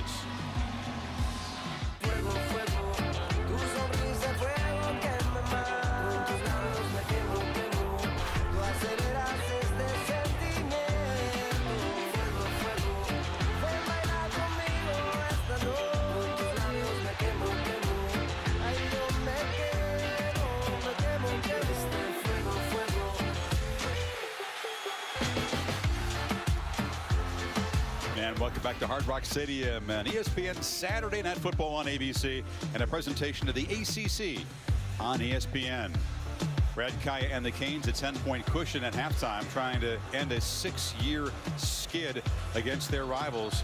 But we've seen this before, a 23-7 lead here 2 years ago. They had the lead late at Tallahassee, Kirk, last year. Couldn't finish either time. So the big question among all these fans in orange tonight, can they finish tonight? Or are we going to see more Seminole resilience? Well, I think that's what's interesting about this situation. You have Miami saying, hey, guys, new year, new era with Mark Richt, different outcome. And you're Florida State, and you can almost hear Jimbo Fisher saying, guys, do your job. We're not out of this. Let's get back into this. We're getting the ball to start this second half. We're going to go down and score. We're right back in this thing, and it's a one-possession game. So both coaches are saying the right things and trying to push the right buttons. Long way to go in this football game with still 30 minutes to go. DeAndre Francois fighting through some severe shoulder pain. That right throwing shoulder, he was slammed down hard in this game. McGuire came in and spelled him through a crucial interception in the first half. Francois got a whole bunch of treatment and is back out there hoping that Dalvin Cook can spark this second half comeback. He has got to be the most battle-tested quarterback so far in the country. I don't think anybody's been hit as much as Francois. Whitfield. A flag comes out as he's knocked down at the 27. A couple of flags. He's played barely a month in his college career. You're right. He's taken enough punishment for an entire season. During the return, block in the back, number 85 of the receiving team. 10-yard penalty, first down. It's only the second penalty on the Seminoles. Our Pacific Life game summary. The defensive first half. We just talked about getting driven down here. Yeah, we just talked about Francois being challenged. It's a big turnover by Johnson. The got the ball back to Brad Kaya. It's a heck of a play that they actually reviewed. Coley got his left foot down for the touchdown, and Brad Kaya feeling good. That was a great throw and a great catch by the veterans. But the penalty on the return backs the Noles up to the 11-yard line. Crowd has been on its feet throughout this game tonight. Great energy for this Miami defense to draw upon. He's back off. It's a keeper for the quarterback. Boy, you got to grit your teeth, play in pain, and take a shot from big R.J. McIntosh. Well, again, the athletic ability along with the size is incredible. It's a twist up front. You see them move right up here. Watch the quickness and ability to kind of catch that offensive line off guard. In fact, Norton did a good job of occupying the center, Ellerby, and it made it easy for McIntosh to shoot that gap. Teams asking for even more noise.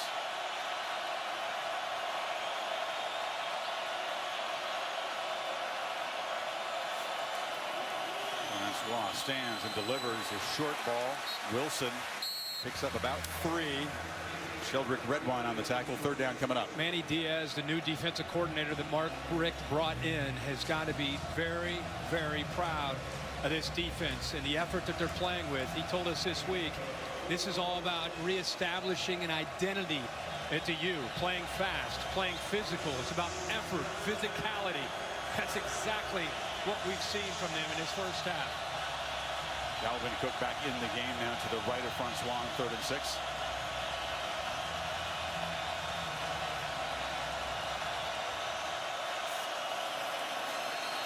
Tipped again at the line. Is that 4 or 5 times the Canes have gotten a hand on the football? They're just reading the eyes of Francois. The linemen have had their success, but this time it's the linebacker, Pinckney. Watch 56. He's just kind of spying, just sitting there in coverage. Does a great job of getting up. You can see the open receiver behind him, but times it up again perfectly to bat that ball away. What do you think of the job? Pinckney, Ordeman, and McLeod, those 3 true freshmen, they all came in early. They came in mid-season of their senior high school year in prep, but incredibly well prepared, aren't they?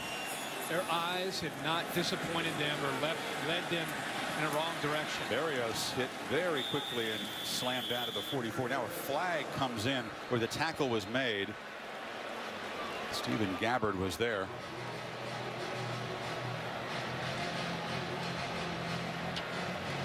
It's the first Noles 3 and out tonight, by the way, Kirk. During the return, block in the back, number 21, receiving team, 10-yard penalty, first down. Terrence Henley, that penalty is going to spoil field position. Sam? Yeah, you guys were just talking about this Miami defense and how different they've looked out there tonight, especially under Manny Diaz. And that's what Mark Richt talked to me about, raving in my halftime interview with him about how much his players are showing that they care. Obviously they care because it's a rivalry game, but just full effort out there, the kind of thing you want to see, especially from a first-year defensive coordinator here like Manny Diaz. Some bad news, though, on the other side for Florida State's defense. Nate Andrews out for the game officially with a right shoulder injury. He was trying to battle through Matthew Payne's, and great point on that Miami defense. Payne's offense back to work is a first down handoff to Yerby. One thing off of Sam's report there, I think one of the things that was, excuse me, I'm sorry. That's one of the things that was most disappointing in the last 5 years with Al Golden. If you talk to Miami Hurricane fans, it was the defense. I mean, that's what this program is. Many quarterbacks as they've had come through here and receivers. The defense is the backbone of this program. That's what they're trying to bring back. And there's the freshman again. Almon Richards on the slant out near midfield. You knew they'd make mistakes because they're young, but Diaz just wanted them to play, tackle well, play physical, play hard. Absolutely. Here's Hoskins, bites on the play action, opens it up nicely. Here comes the tempo again. A throw outside, and coming back to make the catch was Coley. There's a flag. Kaya was slammed down, and penalty. Number 6, 15-yard penalty.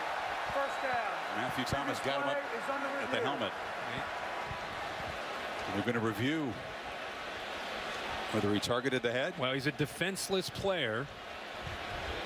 And the contact from Thomas was definitely up high. We'll just have to see if it's the initial contact. 6 Thomas against Kaya. Where does he hit him first? Ooh. It was right off the helmet of Kaya after he'd thrown the ball. That's a what? And that's what the replay booth Joe Ryder is looking at right now in collaboration with Greensboro. Dave, how did you see this? I see it as targeting. Oh, yeah. Herbie said he's defenseless. The hit is up in the head, doesn't require the crown. I think they're going to confirm this. I agree. Right here, you're going to see it right there. Right there. That's the initial hit from time. This is going to be a significant loss for Florida State. Matthew Thomas, one of the leaders of this defense from Miami. You can imagine how fired up he is to play in this game. At the review, the foul for targeting is confirmed. Player number 6 is disqualified from the game. Yeah. So they lose one of their better linebackers, and the ball is moved 15 yards now inside the FSU 35. Don't forget, he'll be out the next game for the first half, and that is against North Carolina.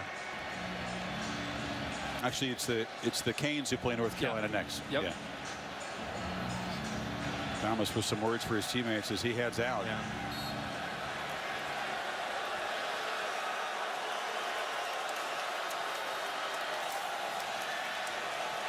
And straight ahead to the 31 is Walton.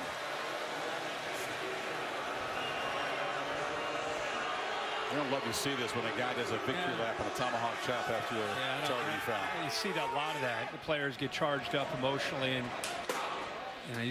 now I think he showed his true emotions. I said Florida State playing North Carolina. You're right. Yeah. They play Wake Forest, so he'll be out first half of that next game.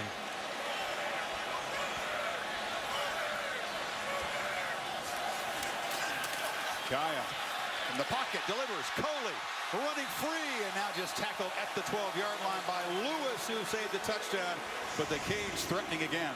This is a really well-designed play here. Kaya has time, puts the ball right there, and the tight end Herndon took the linebacker to open it up. Once again, tempo. Once they get down close, they are trying to play as fast as possible. Put stress on that defense.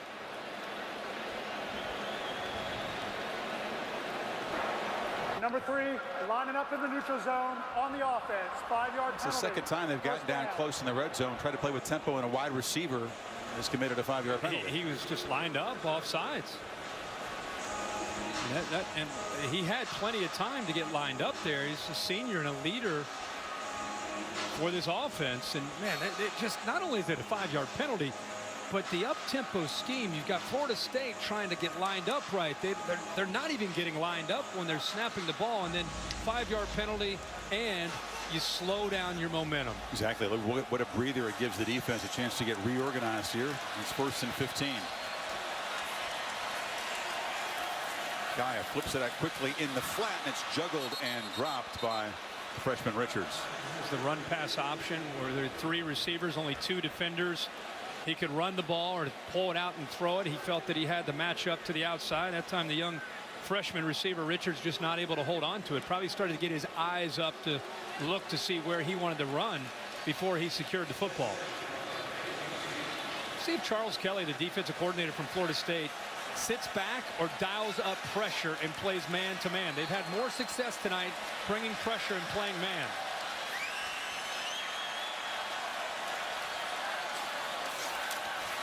They don't bring pressure. Kaya's well protected. Takes an end zone shot. Dangerous throw, and it's intercepted.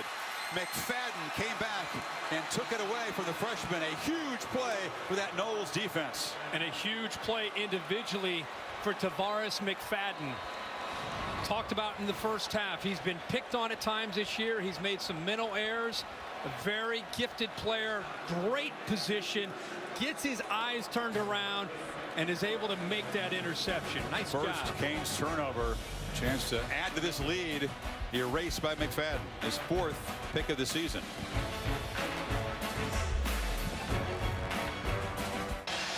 Emptying the motivational bucket. Defensive coordinator Charles Kelly, McFadden, who made the pick.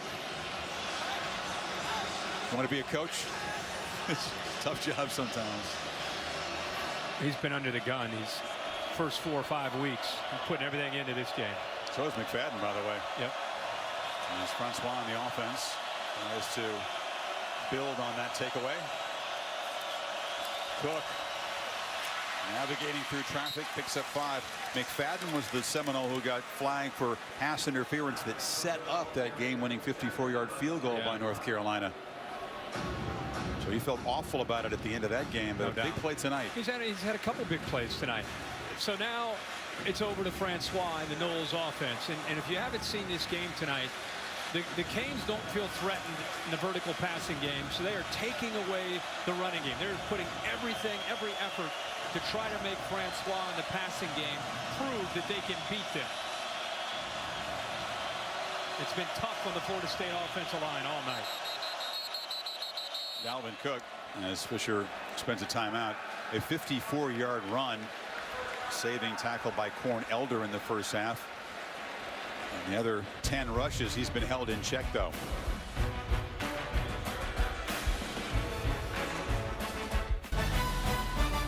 Saturday Night Football on ABC. Brought to you by Chick-fil-A. We didn't invent the chicken, just the chicken sandwich. Jameis quieting the crowd here 2 years ago. A furious rally led by him, and Jalen Ramsey made a pick to preserve the victory over Miami. I love these history shots. It's cool. I never forget my first Miami-Florida State game watching it. It was 2000 in the Orange Bowl when Ken Dorsey hit Jeremy Shockey on the game-winning touchdown. Remember that one? I do. That was awesome. You can go long without the Hail Mary. Counts on Goodyear tires for superior performance. Goodyear, official sponsor of the college football playoff. I love the memories that go back to the old Orange Bowl. Yeah. Watching those battles from the sidelines. On 2nd and 5 after the timeout, they flip it near side. Wilson fighting out near the 30. It'll be about a yard short of the first down. It's a good effort by Wilson. Miami defense really flying to the ball. Keep in mind, Miami has rotated from the very first couple series. A lot of bodies on that defensive line. Trying to stay fresh. We'll see if it pays off for them as we get in deeper into this second half, into the 4th quarter on a hot, humid night. That could help them. You see more bodies running in and out of this game. You're right. Manny Diaz has really trusted his depth, and that includes plenty of young, inexperienced players. Expect Francois on the sneak here, but remember that right shoulder.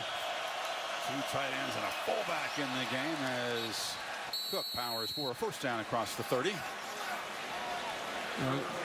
We did see Dalvin Cook get out on a big run for 54 yards where he had to break a tackle to do that, but it's been, other than that, pretty quiet night. It's like the big fella Gerald Willis, the sophomore out of New Orleans, is down.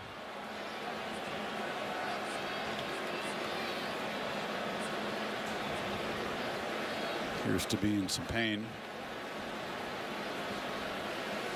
Well, after the Washington State-Stanford game over on ESPN tonight, Bucci and John Anderson for SportsCenter. Latest NFL news, UFC 204 update to go with all your college football fix. SportsCenter at night, also on the Watch ESPN app. And they help Willis to his feet. This is an area of the team where the Canes do have tremendous depth.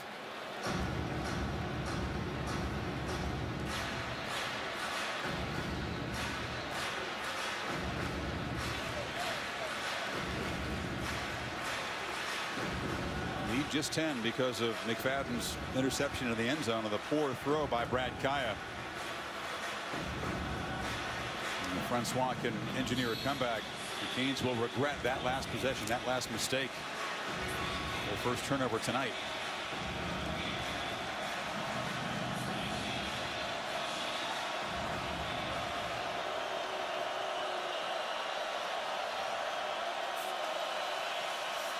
First down carry for Cook, who spins free and now is brought down. Excellent job by Jamal Carter, the safety, to make the tackle. You know, this defense lost 4 starters from their secondary. Adrian Culver plays. We've seen Jenkins around quite a few years.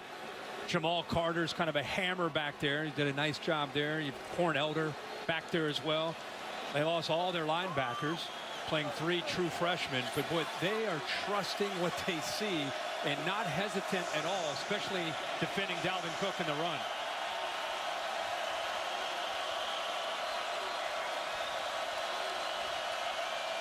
Showing pressure off the edge on 2nd and 7. They bring it. Cook picks it up, and now Francois delivers on the far side. Rudolph tiptoes just enough for the first down out across the 40. Yeah, the blitz came from Shaq Quarterman. He's going to come from right here and come around. He's just a little bit late, but Francois has a tendency to do this. He waits until the last second to give his receiver a chance, and that time Rudolph just settled down right where he needed to. The soft spot in that zone off to the left there to pick up that first down. How gutsy is that to wait that long, knowing that your right shoulder's already been hammered, playing through some pain? Yep. 2 tight ends.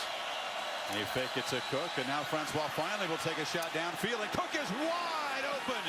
Dalvin running free. Touchdown. Flag is down. They may have roughed Francois, but Dalvin Cook, the hometown guy, strikes again against the Canes. 59 yards. And Francois, without his helmet, is still sitting on the field. Passer, defense, number 31. 15-yard penalty will be enforced on the succeeding kickoff. Touchdown. Demetrius Jackson roughed the quarterback. Well, just a perfect time to call the play by Jimbo Fisher. But I don't know what the Miami defense was thinking here. The ball is thrown, and well after that, Demetrius Jackson, who's really almost a sandwich between the Miami defenders. 2 guys hit him. But what a call.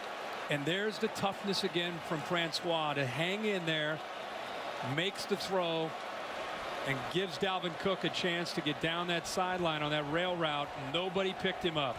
Dalvin's only got 2 touchdown receptions in his career. Both have come against the Canes, and that was enormous. Hard to believe they forgot about number 4.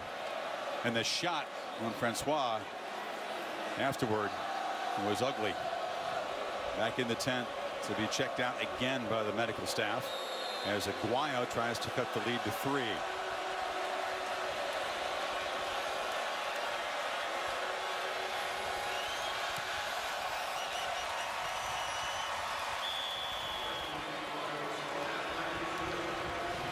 Well, when you're aggressive with your linebackers, it can catch up to you. Here they're trying to blitz a linebacker. He's actually responsible for Dalvin Cook in man coverage. Watch him right here. He falls down. Dalvin Cook's just going to go right down the sideline. And because they're in man coverage, nobody is there to pick him up. The patience from Francois to let the play develop, giving Cook time to be able to get down the sideline. But after he made that throw, he got drilled by Demetrius Jackson. Yeah, this is very late. You're right. It's a sandwich shot. Yeah. Jackson from behind. Another defensive lineman. Helmets off. That is way too late. How many times have we seen Francois with that look? I mean, look at that. It's the second time that his helmet's come off. The other one wasn't flagged, but Norton knocked him down in the first half. You're right, though. A dazed look on his face. Didn't even know they'd scored. His opening night against Ole Miss, he made a touchdown. He made that touchdown pass before the half and got hit hard. It wasn't late, but he was hit hard. He has been battle tested and hit from a lot of different angles in these first 5 games of his career. Rookie Aguayo is not the regular kickoff man for the Seminoles. Because of the penalty, he'll kick it off from the 50. Let's see if they try something a little bit tricky here. Usually it's Tyler booing the kickoffs deep. Delay game. Kicking team. 5-yard penalty. Re-kick. They move it back 5 yards, but again, Aguayo not normally taking the kickoffs. Tyler's got a huge leg and just booms him out of the end zone. So you wonder if Fisher was thinking about a pooch kick or something unusual there. Well, you put it up in the air and let your defense run underneath it, or your coverage team run underneath it.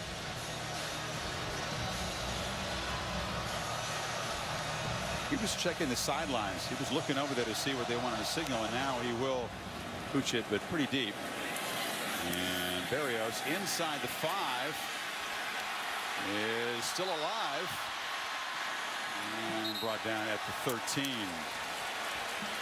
And it has been a punishing evening for DeAndre Francois, the freshman. Began early. Yeah, I mean, the entire game, the offensive line has had a hard time keeping this defense out of him. They blitzed him. The defensive line has won. That looked like a call that might be a late hit there by Kendrick Norton. That was when he went out of the game. He went into the 10. He has come back. This is the last play, the touchdown pass, where he gets battered again. But he just keeps coming back. Goes in the tent, comes out one more time. That is one way to impress your teammates. When a quarterback gets hit and hit and hit, and he just keeps coming back. 7 knockdowns. Francois is a very thoughtful, conscientious guy, not emotional, not gregarious like Jameis was. Totally different personality. Kaya, meanwhile, he threw the pick last time, tries to get it to Dobar, the tight end, and it's off his hands.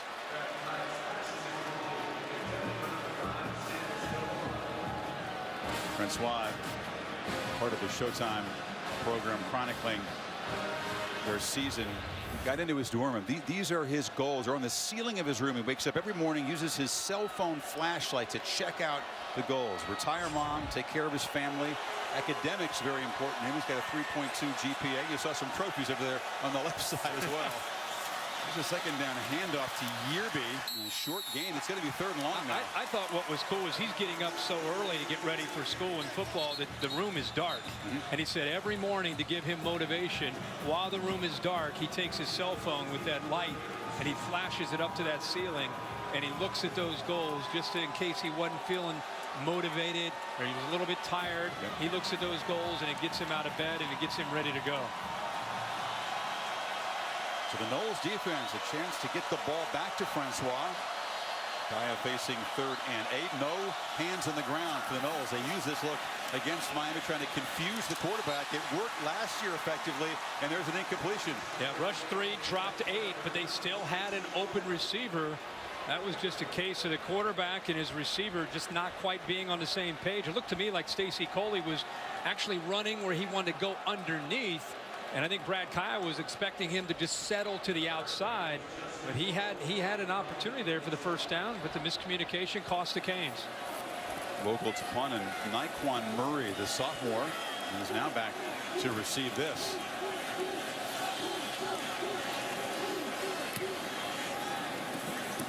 And he'll make a fair catch. You feel like an uneasy mood in this place all of a sudden? Yeah.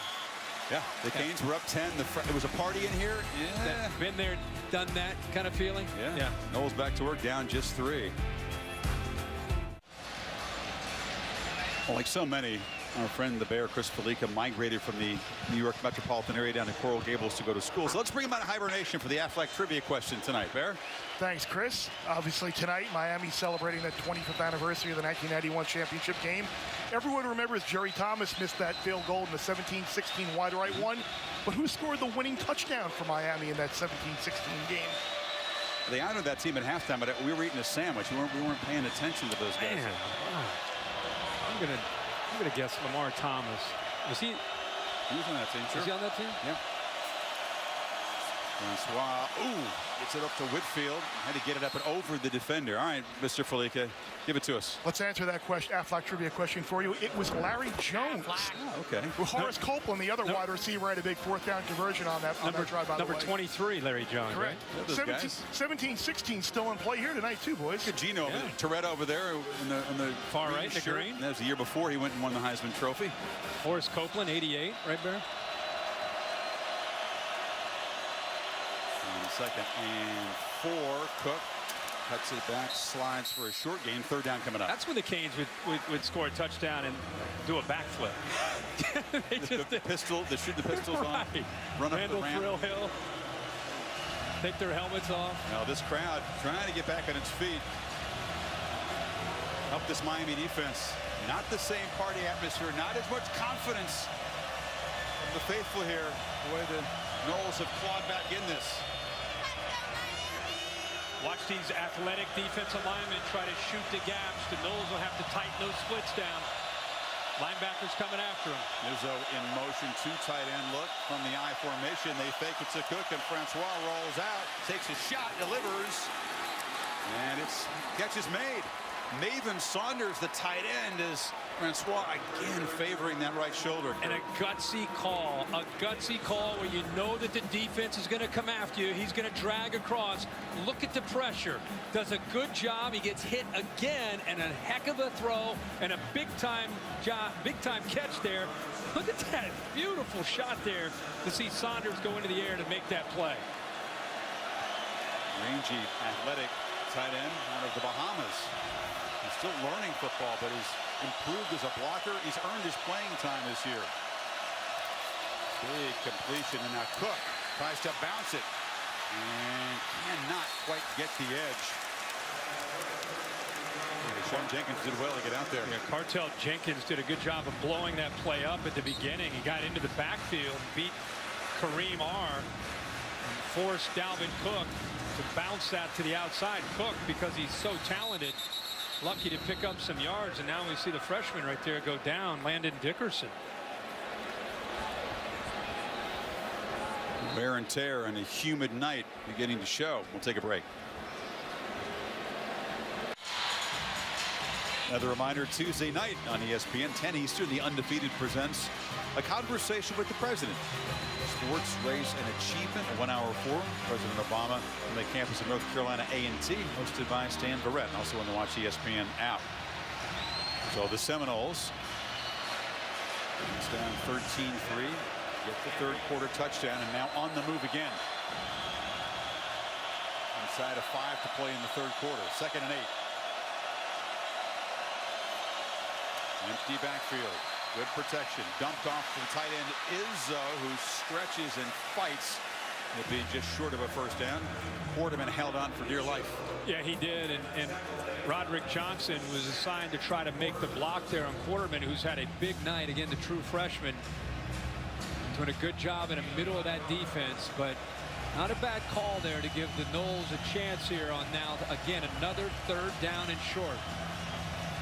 They've had a lot tonight. 6 for 12, mostly because they've been in this range or shorter.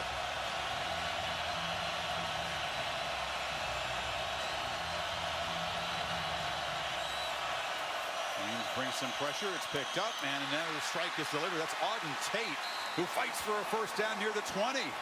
Another third down completion. A great job against man-to-man. You have great size here, great length. Easy to throw to Tate at 6'5". It's a matchup advantage there against Redwine, who's much smaller at 6'1". But that is a great job of recognizing the matchup there by Francois, putting the ball right on the money. Play action, flipped over short. Whitfield makes a man miss and scoots into the end zone, and the Seminoles take the lead. How about that? Block on the edge from Rudolph Kirk. And we see that Florida State resilience again.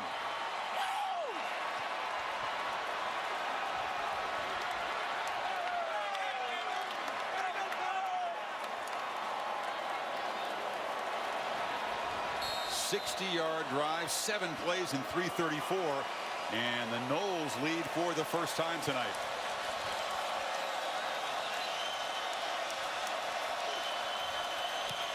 Two third-quarter touchdowns.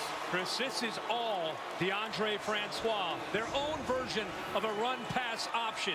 This is a play that's designed to run here. In fact, you'll see the center getting downfield to make a block, but what he sees is this, a blitz from the safety, Johnson. Because of that blitz, he knows that he's got these 3 receivers against only 2 defenders. He aborts the run, gets it to the outside to Whitfield, and there's the 2 blocks by his wide receivers. Again, almost as a seasoned veteran, DeAndre Francois reading the coverage, recognizing the blitz from Johnson, and getting the ball out to the very fleet-footed Kermit. Whitfield has had a big night tonight for these receivers. That's 7 receptions, 83 yards, and that touchdown right there. Celebration of his birthday tonight with a touchdown. And it's a 17-point run. And the Canes are down for the first time this year. Only a couple of teams had not faced a deficit in 2016. And how about this guy, Kirk? 8 straight completions and an incredible show of toughness. And they're just still trying to keep that shoulder, trying to keep it loose. Derwin James coming over to show him his gratitude and appreciation. This kid just continues to grow up every single rep, every single time he's out on that field. Now it's Brad Kaya's turn to try to answer. The Canes were rolling.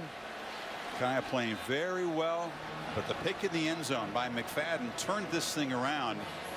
And now Mark Ricks calling the plays with his experienced quarterback who's making his 30th start tonight. They got to find the rhythm back. Well, they got to get back to the up-tempo attack that was working so well for them and rely on Brad Kaya's experience. 3rd-year starting quarterback, even though it's a new system, and mix up the formations, the runs, and the passes. They had Florida State on their heels at times when they had success doing that kind of that up-tempo approach. Has it been more of a pass-heavy attack than you've expected? About 28 passes, just 16 running plays for Miami. Yeah, they came in averaging 232 yards a game, only 43 so far tonight. Try to give it to Walton. It's a tough run. Bangs forward near the marker. He'll be just short.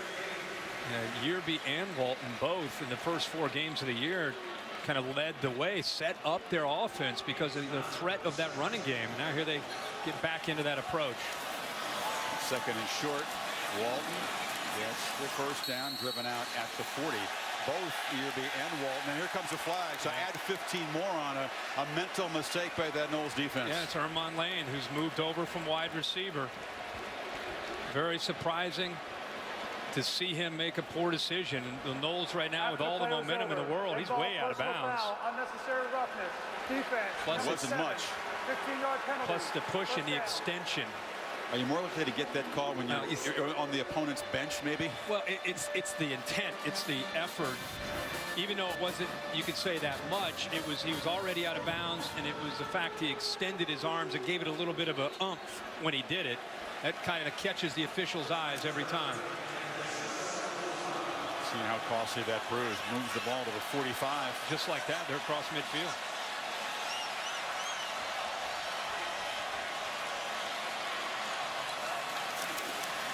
Walton again gets around the edge. Walton in the clear. Flag comes down as Walton scoots toward the end zone. Still on his feet. Tremendous effort to reach the end zone. This may come back though. Even if it does, that is a spectacular run by the sophomore from here in Miami. It will come back. Holding penalty. Holding. Offense. Number 78. 10-yard penalty. First down. The shame of it for Miami is it's the right tackle, Tyrese St. Louis, who really didn't have anything to do with the play. He gets caught up with Derek Nottie over here. Right there, he locks up with him. But they do a great job of getting to the outside of Dontavius Jackson, a freshman linebacker. And the end of the run is special. Oh, it is. 78 right there in the middle of your screen. Had nothing to do with the play, but that gives you an idea what Walton could do. This is crazy. He gets grabbed with the jersey. Somehow his helmet touches the ground. His hand goes down. That's a shame. He gets in. If that counts, that's one of the runs of the year. It sure is. The progressive pylon can give you its point of view as Walton comes steaming right towards you. That is incredible balance to stay alive. But instead of that, it's 1st and 20. We don't have to count that because of the penalty, but we can mentally count that and appreciate that, right? You're being dispelling. That was incredible. Have you seen a guy like touch his hand and the top of his head on the ground and somehow stay alive?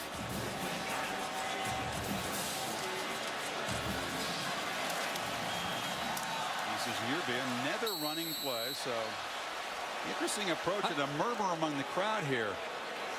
Well, Derek Notty's checking out of the game, but you know he's been dealing with an ankle.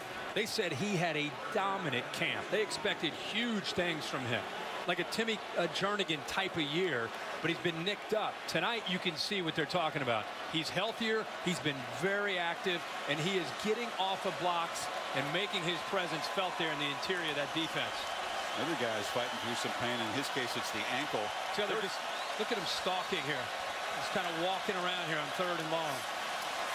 They rush 3. Kaya still pressured, delivers a throw again. Boy, this is the 2nd year in a row when the Noles take that approach. Kaya just doesn't seem comfortable. No, and that's the whole point. Charles Kelly said this week he's a rhythmic passer. Our jobs as a defense is to get him to be able to feel us. We don't have to sack him. Make him feel us. Let's affect him. Let's make him move off of his spot. Make him move a little to the left, a little bit to the right. They feel they can affect that rhythm. And we've seen that now the last few series. He just looks a little bit out of sorts right now with his receivers. So the holding penalty on St. Louis takes away the touchdown, and now Vogel punts it away, and a fair catch is made back at the 11. This week's AP rankings brought to you by Goodyear. The Tide with a 19-point win at Arkansas. Michigan 78-0. Somebody broadcast that game in Piscataway. I'm not saying I wanted to be there. Chris, now we find out in this Mark Richt era if it's going to be different. It's one thing if you don't have the weapons to end up winning the game, but you cannot self-destruct. You can't let interceptions and penalties and mistakes cost you a football game. That's what's hurt them in the past 5-6 years. It feels like they're going to have to tackle number 4 because they feed Dalvin for an 8-yard gain on 1st down. And they wanted to see how they'd handle adversity. This is a football team that hasn't trailed all year. And now they've got their chance. They're trailing a rival 17-13 with a minute to go in the 3rd quarter. How do you respond? It's easy to be a front runner. Now you're being challenged. We'll find out what they're made out of. Cook over 100 yards again against the Canes. 109. Final minute of the quarter. Cook retreats, breaks free, flags down on this run as he spins across the 30. Again, Alec Eberle, one time we had him and we talked about he had a hold. I think it was against Ole Miss.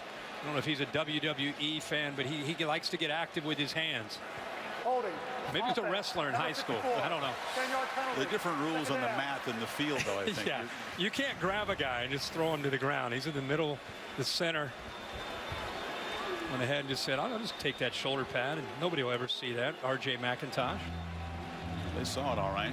And that backs up the Noles. All of a sudden, penalties are becoming a dominant theme, really hurting both teams. Spot foul, so they move back and it's 2nd and 12. See if the Canes bring those linebackers. They're bringing Pinckney and Quarterman quite a bit tonight.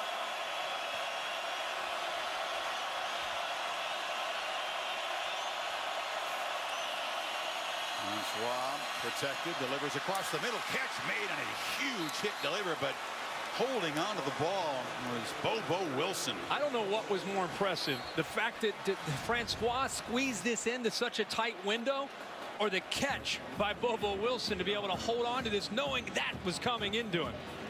That's a great job. He knows right now that a safety is going to drill him when he makes that catch, but the concentration before Corn Elder got to him, heck of a job of executing there by Florida State on 2nd and long. And Francois, as Elder heads to the sidelines, continues his strong play. 15 minutes to play. The Noles Time for a 7th straight win over the Hurricanes, leaded by 4.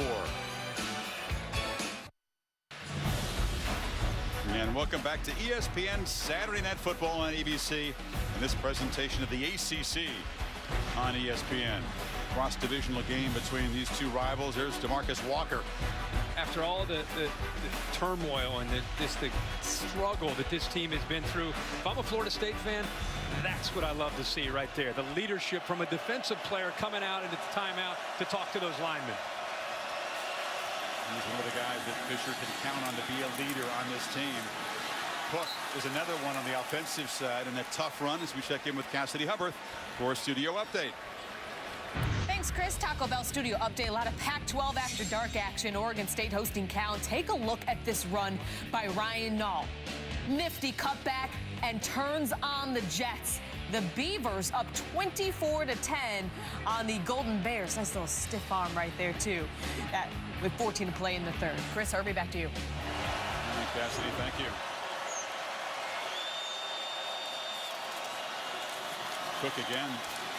It'll be 3rd down and short. Speaking of the Pac-12, Kirk, how about the Washington Huskies today? I mean, I know Oregon's struggling. Yeah. The guys in purple are for real. They really are. Statement win. They really are. Last 2 weeks. I mean, what they did to Stanford last Friday night got everybody's attention. I think people are anxious to see how they go on the road today at Austin. I think it's a combination of really bad Oregon and a very, very good Washington. They waited a long time to beat down the Ducks in that game. Yep. Again, it's 3rd and short. They need 2.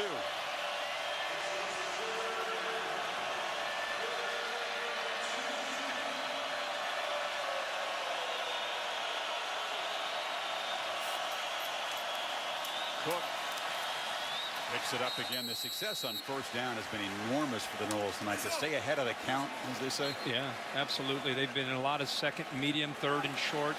I think DeAndre Francois, I'm going to continue to go back to him because he has just been so impressive tonight. In the 3rd quarter alone, Chris, he's 10 of 11 now, 144 yards and 2 touchdowns, completed 9 in a row. That is despite going out of the game earlier with a shoulder injury. Absolutely. That'd be a great night without what he's gone through. And they hand it, and here comes a flag. It's Patrick. They grabbed his face mask, and it'll be another penalty on the Canes. It's like Moten, 95. And it's Moten who's down. And this will move the ball again close to midfield. Personal foul, face mask, defense, number 95, 15-yard penalty, 1st down.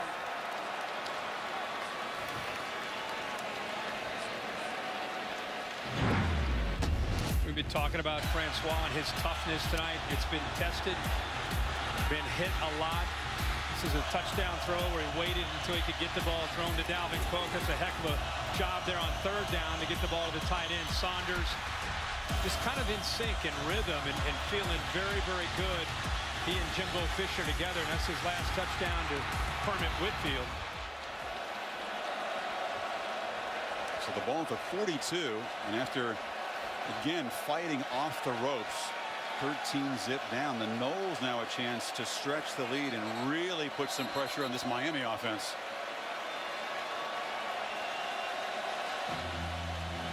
Good thing the Canes have some depth at defensive line. You notice when Francois in this passing game takes off, how it's all of a sudden opened up better running lanes, because those linebackers and safeties are concerned about that.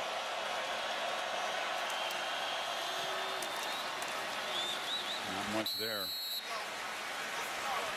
This is when the Miami defense has to dig deep, as you said. This is the first time they've been challenged. They've been romping, rolling past people, playing on the lead. The backups have been in there by this point of the game. That's the exciting part of this, is to kind of see if this is going to be a different Miami team where they can handle adversity and kind of fight through it. Somebody step up and be the guy.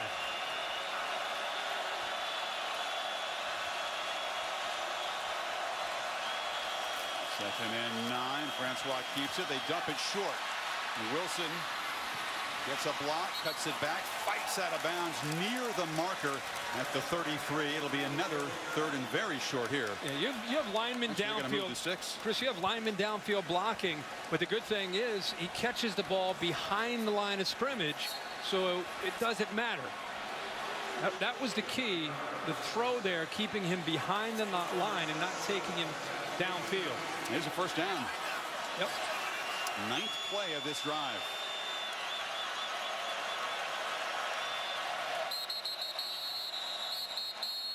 Early on the field is the first down. The previous play is under review. Yeah, I thought the spot was a tad generous. They'll check it out and see where Wilson got. If they move it back, it'll be 3rd down and very short.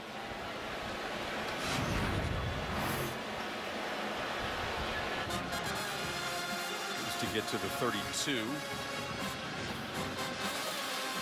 Tough to tell from this angle where the ball is when he goes out of bounds. It definitely looks short. Yeah, there's no way that ball got to where they spotted it. It's in his right arm. Yeah, it's just a matter of it's half a yard or a full yard short. See him extend it there. Yeah, he tried to reach it back, but already shoved out.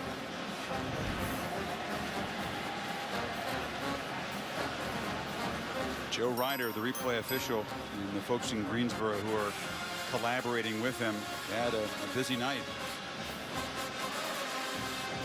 Miami's only touchdown. Brilliant catch by Coley. Correctly ruled a touchdown after a replay reversal.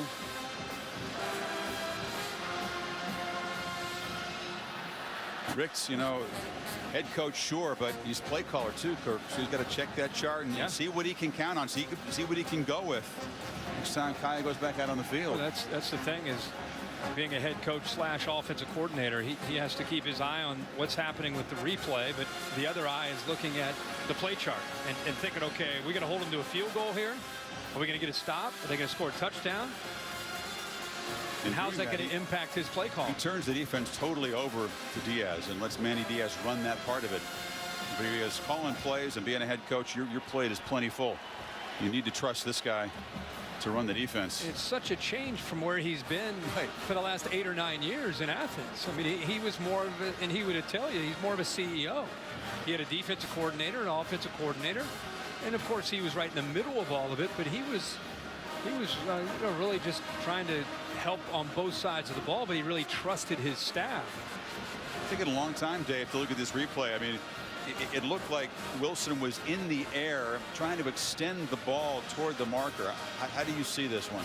I really see it as short as you guys said. After review, the ball carrier went out of bounds at the 33-yard line. Full 1 yard. yard short of the line to gain. It'll be 3rd down and 1 to go. The clock will start on my ready. By the way, how big will this be if they come up with a stop? It could be a really big 3rd down. It looked like Dave, like a half yard to a yard, just depending on what they were able to look at there. All right, what it is here is they couldn't find the ball, so he took a little extra time to make sure his whole body was high. Clearly not a first down.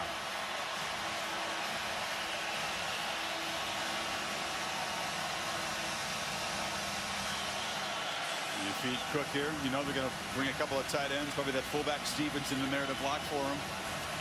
Well, Dalvin Cook is your guy. I mean, he's the guy you like to turn to in these tough situations because of how physical he can be. Even if they get penetration, he has an ability to run through tackles. And because of the shoulder to Francois, you almost wonder if the sneak, which they did a lot of earlier, is even an option for Jimbo. Yeah, you'd want to take a shot on that shoulder again.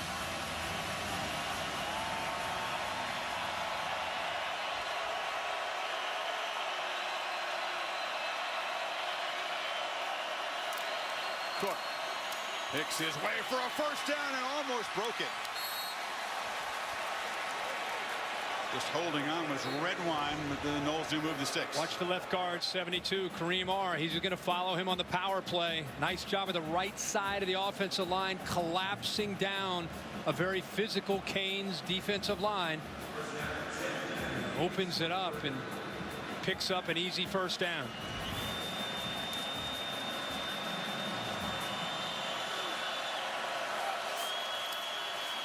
Cook gets the toss again. He's got blockers in front, picks his way, and now steps out of bounds. But another terrific first down gain to set up this series. Now 23 touches, 21 rushes. Not quite the 222 that he had last year against Miami, but there's still time. And of course, the big play of the 59-yard touchdown when he was left alone. Remember, those last 2 years, he's had his big moments in the fourth quarter, so still plenty of time. Yeah, he was a freshman 2 years ago, came in with fresh legs and delivered the game-winning touchdown run.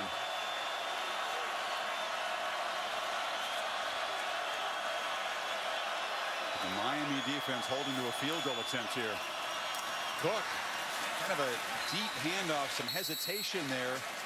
Very short game, but again, third and very short. Yeah, and a heck of a job by Gerald Willis, who went out of a game with an injury, is back in the lineup now. Does a great job there of fighting through there with his quickness and getting penetration. And because of that, they held him short of the first down. You need a little bit less than 2 yards on this one.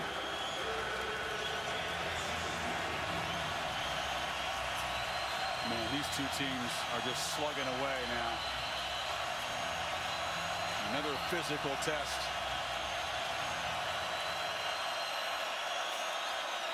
There's no mystery. It's Cook, but he doesn't get there this time.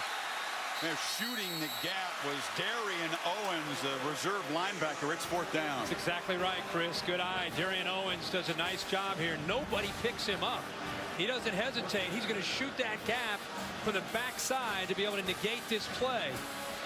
And also, how about the defensive line there holding the point of attack there and not giving in an inch? That is a big series for the Miami defense. As tired as they may have been on that 12-play drive, to force this field goal. That's a great point. That was the 12th play of the drive. They dig in and force Aguayo's 32-yard field goal. They'll take that, though, because it's still a one-score game. Exactly. Boy, nice to see these two rivals pushing each other, forcing each other to dig real deep. Mike Cassidy, thank you. Field goal by Aguayo makes it a 20-0 run for Florida State. But the Canes still within 7. 9:02 to play here in this muggy night in Miami. And Kaya and that offense going to have to rediscover the rhythm, the mojo they had early in this game. Noles defense has recovered nicely. Let's take a look at AT&T Inside Access when Thomas drilled Kaya and drew the targeting penalty that led to his ejection. Keep a close eye on the quarterback. Took a shot in the face right there underneath him. That is his tooth, folks. Sonny Odogwu, the right tackle, recovers the fumble, gives it back to the quarterback. They just take it off. It's a molar back there, Kirk. Are you kidding me? I've never seen anything like that. I appreciate the offensive lineman with his gloves, his dirty gloves on, reaching down there and picking that tooth up. Might leave that one in the cup until next week, and the dentist can attend to it. That's incredible. We've had at least 2 dirty shots on the quarterback, one for each side tonight. Kaya's going to have to get this going. It's been a tough second half for the Canes offense, and especially Kaya throwing the football. Yeah, because can we say the teeth has gone out of the attack? Yeah, that was good. Since it's a good start there. I mean, they really have not had much bite. You just got to keep going with this. You know, Mark Richt came into this game thinking, hey, we're going to be balanced and we're going to run the football, which they've not been able to do. 65 yards tonight running the ball, so it's put a lot more on Kaya and his group of receivers.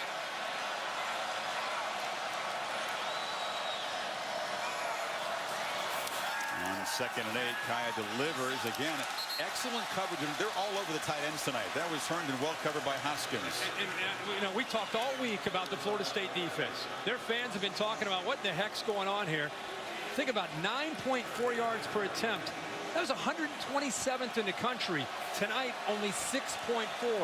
3-yard improvement. They have done a great job tonight of mixing up the looks, getting pressure on Kaya, and playing, more importantly, with much more discipline in the back end in that secondary. Herndon has 1 catch, and Njoku, the other tight end, has 3, but no big plays at all from those guys. And those are big weapons for this offense. Kaya on third down delivers to Coley, who has been the key guy. Clutch catch at the 45 as he beat the freshman Taylor. Chris, you're going to see man-to-man across the board here. The receiver will come in from the outside. Look at the top. All the man-to-man coverage. That's a gutsy throw from a guy who's been 3 of 9 in the second half. That's 17 yards in that 3rd and 8. First down, Walton squirms for about 2. Just got done bragging on Florida State's defense, and there's a miscommunication. Derek Nottie jogging in. They basically stopped that play with 10 defenders on the field. They only had 3 defensive linemen, and they still held up for a short gain for Miami.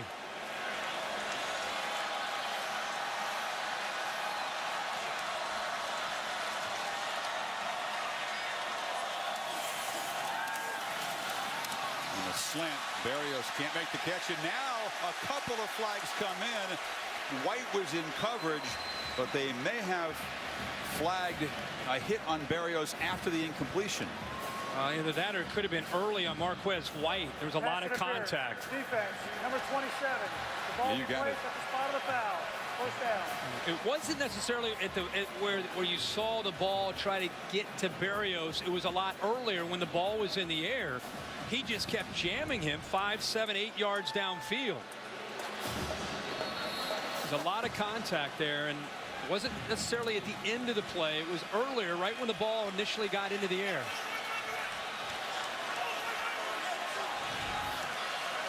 Ball moved to the Knowles 47.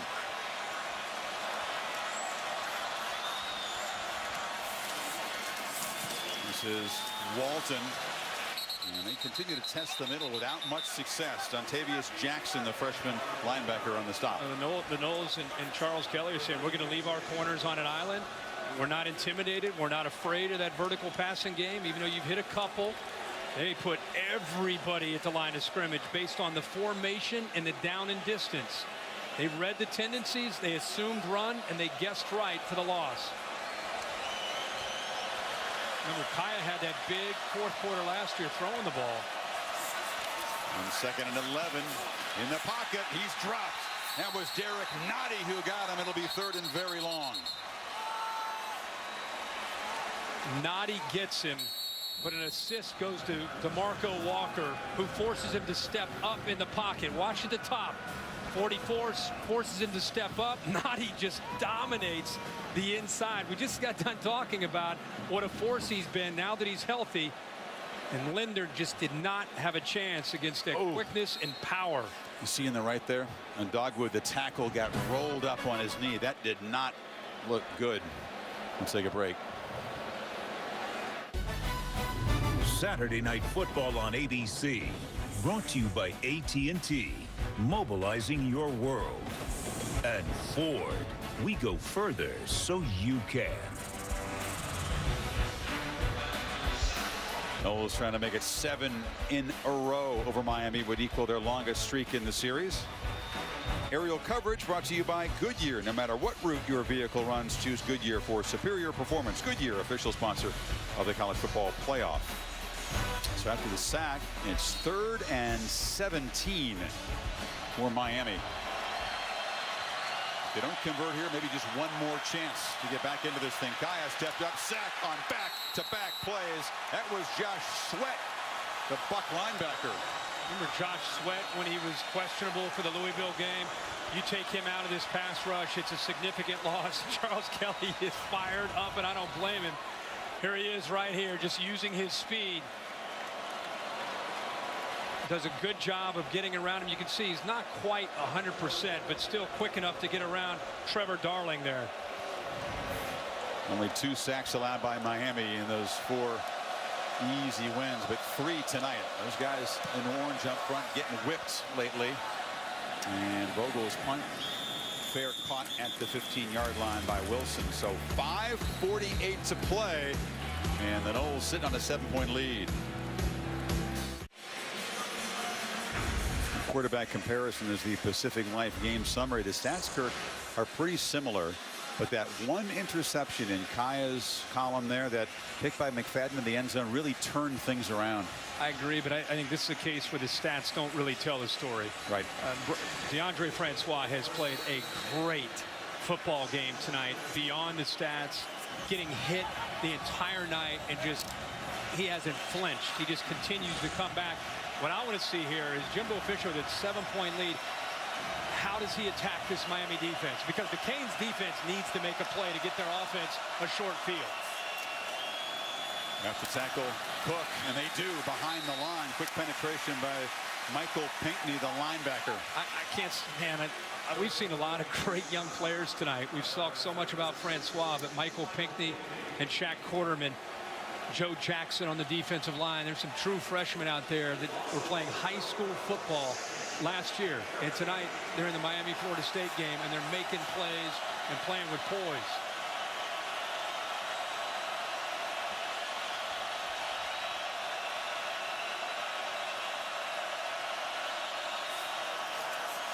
They bring 5 against Francois, who throws incomplete off the hands of Saunders. It'll be 3rd and 13. And I think as much as Jimbo Fisher trusts his young quarterback because of what he's seen from him in the first 6 games this year, still has to be smart. 508. Defense has been playing very well against Kaya. You got to be smart here and not put him in a position where he could potentially make a mistake and cost you.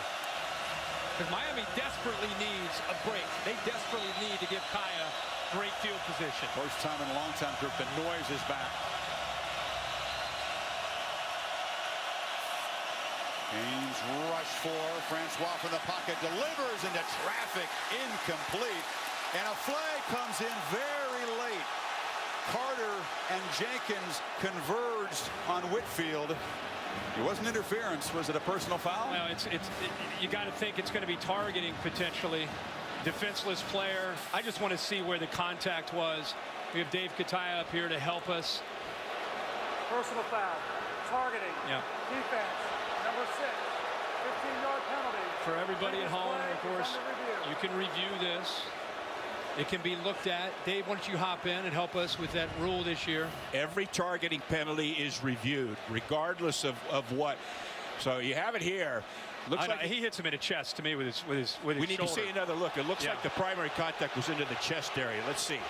Live, I thought he hit him in the chest. Take a look at it right here. Carter, they flag coming in.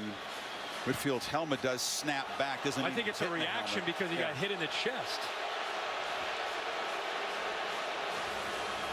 It's on the shoulder pad, just the edge of the helmet. Yeah, that was a much better look. That's a close call. That's really close, and I'm not sure they can change this call. Let's see that contact. Well, that's right at the gray area. Exactly. That's right, depending on who's in the booth looking at that. And if we're in the gray area, it's going to stand. Yeah. But it's really close. Yep. I agree that it hit on the left shoulder. His head did snap back. The flag came from very deep. If they don't call that, it's 4th and 13 from the 12. This is an enormous review by Joe Ryder. You could almost feel Carter trying to intentionally go low. Keep in mind, Kermit Whitfield is 5'8", and he was kind of scrunched down, getting ready to engage in contact. Yes. It just felt that Carter was trying to get as low as he could, but when you look at those different angles, it's a first down anyway. Whether the targeting is taken away, it's still a personal foul. It's a personal foul if they call it for a late hit on the receiver, but if it's only targeting and they take the targeting away, the foul goes away as well. Did he call personal foul with targeting? That's not what he said, so we'll have to see. He said personal foul targeting, which makes me think that's all it was. Yeah. Well, he's talking about a huge call. After review, the ruling on the field stands. Player number 6 is disqualified from the game. Jamal Carter is out. But more importantly, for the flow of this game, the Noles, after a 3rd and 13, have a first down, a fresh set of downs with 5:01 to play.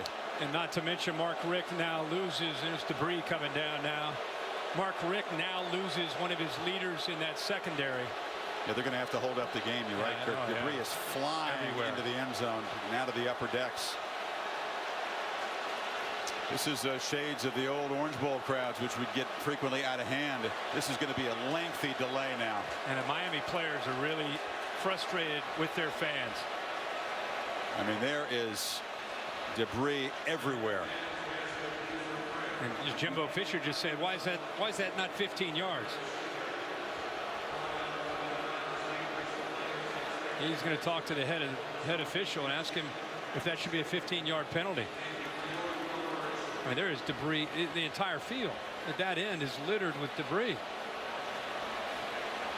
Richt is out there, but this will take some time. And again, as Carter walks off, this crowd may not like the call, but the judgment he made to go after the receiver, the ball was not, he's not going to be caught really.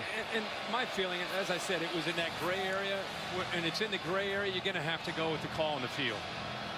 You know, at the end of the day, if you're a Miami fan, you're going to say he hit him low, and the contact sent him up into the face mask. And if you're a Florida State fan, you're going to say, look at his head. He's obviously hit him in the helmet or in the face mask there. So it's a gray area call, and you have to stay with the call in the field. The ball has been moved to the 27-yard line. They have one final look at it. You're going to see it here. He's clearly defenseless. Right now he's defenseless. The head goes down. All right. And there the shot, you can't really see. Here's another angle coming in here. Now let's see if we can see any contact clearly below. Right there you can't. You can't see a definition. It's a gray area. You got to stick with a call. Yeah, there's really not enough there to definitively say he definitely hit him in the shoulder or hit him beneath the headgear. Had that not been called targeting on the field, you don't believe the booth would have intervened to call targeting, as they can. Not on this one, I don't think. No. Well, Miami did everything they needed to get the stop. Now they got to crank it back up again after that penalty. And the debris delay. Francois is grabbed high and wrestled down for a loss by Chad Thomas. Well, the first time we've called Chad Thomas's name tonight. Does a great job of getting around because of his quickness. Keep in mind, 265 pounds. The left guard, Kareem R., who came around, he was surprised. He came around, and boy, number 9 went right around him with that quickness, reading that play as well as he did. Another good stop on 1st and 10 for the Canes.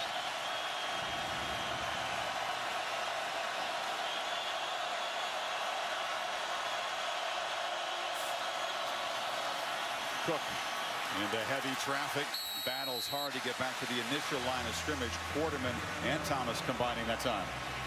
That play call from Jimbo Fisher. Keep in mind the confidence that he has to have, maybe for the first time this year, in his defense and the way they played here in this second half. I think it's impacting on how he's calling this right now, especially deep in his own territory. That's a great point. Does he throw the ball here or just feed number 4? I think you give Francois a chance. You got to trust him. But if it's not there, you throw it away or check it down to Cook.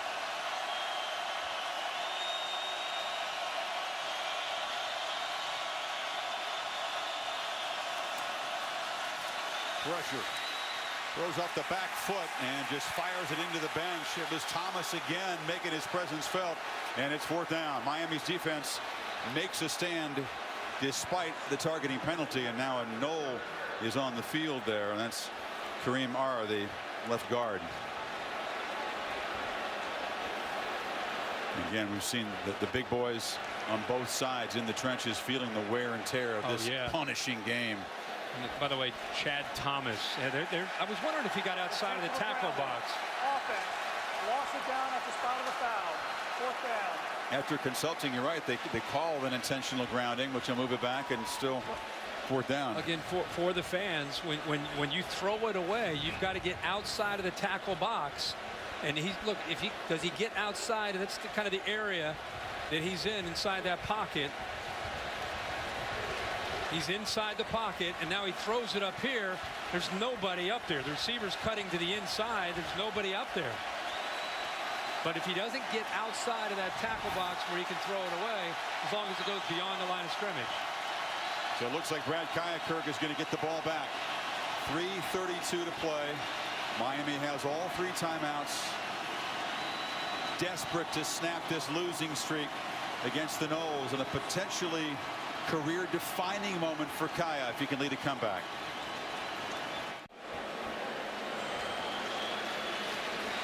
Monday night, Buccaneers and the Panthers, NFC South collision. Coverage begins at 6 with Monday Night Countdown.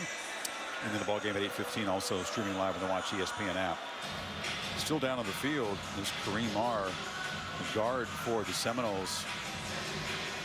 Didn't see a whole lot that was of concern during the play, Kirk, but he went down to the field and is just now finally able to walk off. You know, a long game for those offensive linemen. What I love is R is surrounded by the other 4 starting linemen. They all walk off with him as a group. Very cool. There's Logan Tyler, mindful of the fact that the Canes again have blocked 2 punts this year. And Braxton Berrios, the speedy returner, chance to give Kaya excellent field position for what could be a game-tying drive. Do they come after it here? Try to set the return up. Great field position with the return. Gets away a kick, and Berrios, no fair catch, cuts it back. Braxton Berrios, FSU territory, and cut down inside the 20. Finally, a special teams play as Berrios hit a crease and accelerated. The touchdown is saved at the end. Great job here. Watch the freshman Richards. He does not block in the back. He kind of pulled back. They set up a wall off to the left, and he just set those blocks up perfectly. How about the fact that Logan Tyler, the punter, got a hand out there and saved the touchdown, Kirk? That was the only thing. 43-yard return. And a very low punt, which I think helped set up that return. And now here comes Brad Kaya with a chance to possibly tie the game for Miami. Remember, it's been a rough second half for Kaya. Look at the numbers in the first half versus what he's done here in the second half. But great field position.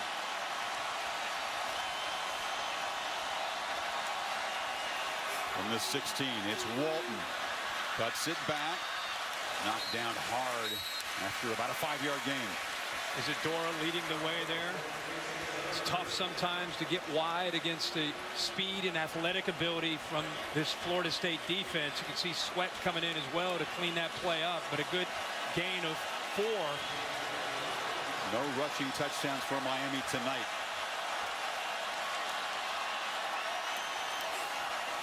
Walton again barrels forward. He'll be knocked down 2 yards short of the first down by Pugh. Third down. Well, you got to love this. Mark Richt, first-year head coach, school that he played, back from being so successful at Georgia in the SEC.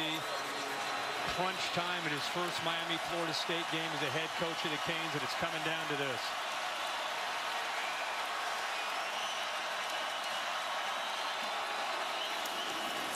Walton, nothing. Stuff right there by DeMarcus Walker, who came around the edge. Interesting call. Yeah, your stud's got to take over when the game's on the line, and that's what just happened with DeMarco Walker and Derek Nottie. Completely not fearing the quarterback run at all. They were completely locked in on the running back time. That time, Mark Walton. Yeah, the timing wasn't good. He bobbled the shotgun snap. 4th and 5. Here it comes. Last gasp, perhaps, for the Canes. Kaya for the end zone. Coley, touchdown!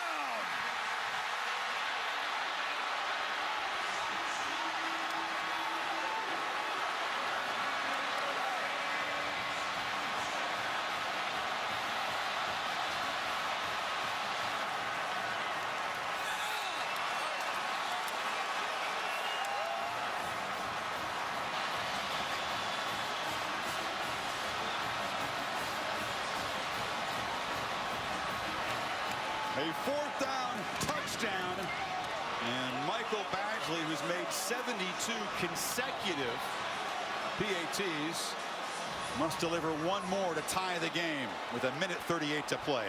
What a throw by Kaya on 4th down. It's blocked. It's no good.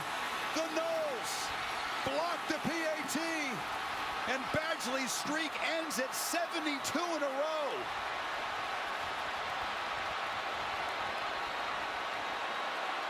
Is that DeMarcus Walker?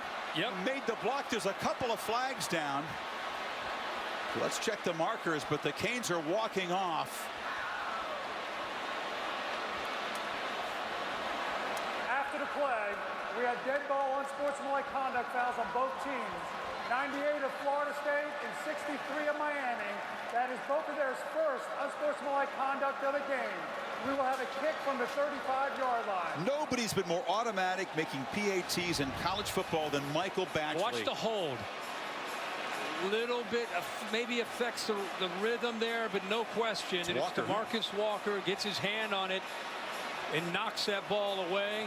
Talking about one of the best kickers in the country. How about the leader, Walker, making plays down the stretch? Penetrates right there, puts the hand up and knocks that away. Unbelievable. And just when it looked like Miami, with the throw there on 4th down, was going to tie this football game. You're talking about, well, let's take a look at the touchdown watch first. The touch. Great coverage, by the way, by McFadden. I mean, he is stride for stride. The only thing he doesn't do is locate the ball there at the end. Perfect throw by Kaya. Always, he and Coley just seem to always be in sync. That is a gutsy play to potentially tie the game, and they missed the extra point. And DeMarcus Walker, Mambo mode, he calls it when he's playing well. What an enormous play. I guess if you're a Noles fan, you figure you're overdue to make a play in the kicking game in this series with all those field goals that have flown wide right. Now, if you're Rick, do you try an onside kick? Do you kick it deep and use your 3 timeouts here? Yeah, they're taking a look at this. He's under review, we're told. Dave, any idea what they might be looking at on this? I don't know, unless they're looking for numbers of players on the field. I'm not sure what they're looking at. The play was clearly blocked. It's certainly too late to review the touchdown, but that was clearly a touchdown. Possibly numbers of players on the field, and I'm not certain. Just have to wait.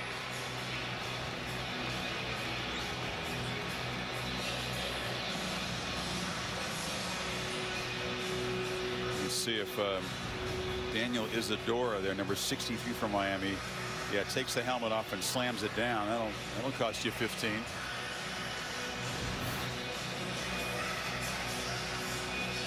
So they were already offsetting penalties, they said, in the normal kickoff from the 35. Maybe that's when they didn't spot initially. Right. I mean, the offsetting you saw the flag come out. Yeah, the offsetting penalties didn't affect where they'll be kicking the ball off. No. Still have all 3 timeouts, minute 38. Got to believe it's the onside kick coming up, depending on what's going on here with the officials. Let's talk about a turn of events here. Barrios' dramatic punt return setting up Kaya, who needed a 4th down completion to Coley, and then the inconceivable from the Miami point of view. Badgley, automatic on PATs. I guess I'm being told they're reviewing whether or not people came off the sidelines. Well, they certainly did off the Florida State side, celebrating the block. There's no question about that. Half the team's out there and a bunch of coaches. I think everybody's in shock. But we had offsetting unsportsmanlike calls. Yeah. All right. After review, the unsportsmanlike conduct of Florida State is on number 89. 89. We have to review this, I guess, because if you get 2, you're kicked out of the game, Dave. Exactly. Yeah, we knew there was a foul on each team. They've given it to the Noles 89. That's why it's so important. Keith Gavin, backup wide receiver. Would you kick it deep? I'd kick the onside kick and trust that the defense can get a stop on 3 straight plays. And we'll take a chance on the onside kick here. Yeah, I mean, kind of a funky formation. Going deep. Noles expecting the onside kick. Yeah, he's chased back to his 2-yard line. And the Canes get down there, cover it very well. So the Noles will have to operate from inside their 15. A minute 33. Miami with all 3 timeouts. The logic there from Mark Richt and his staff is let's kick it deep. More than likely, Jimbo Fisher's going to run the ball 3 times. we have 3 timeouts. You get 3 stops and 3 timeouts. You force the punt on 4th down, and you're out of timeouts, but you get the ball back with maybe about a minute to go. But you got to, obviously, you can't give Florida State a first down.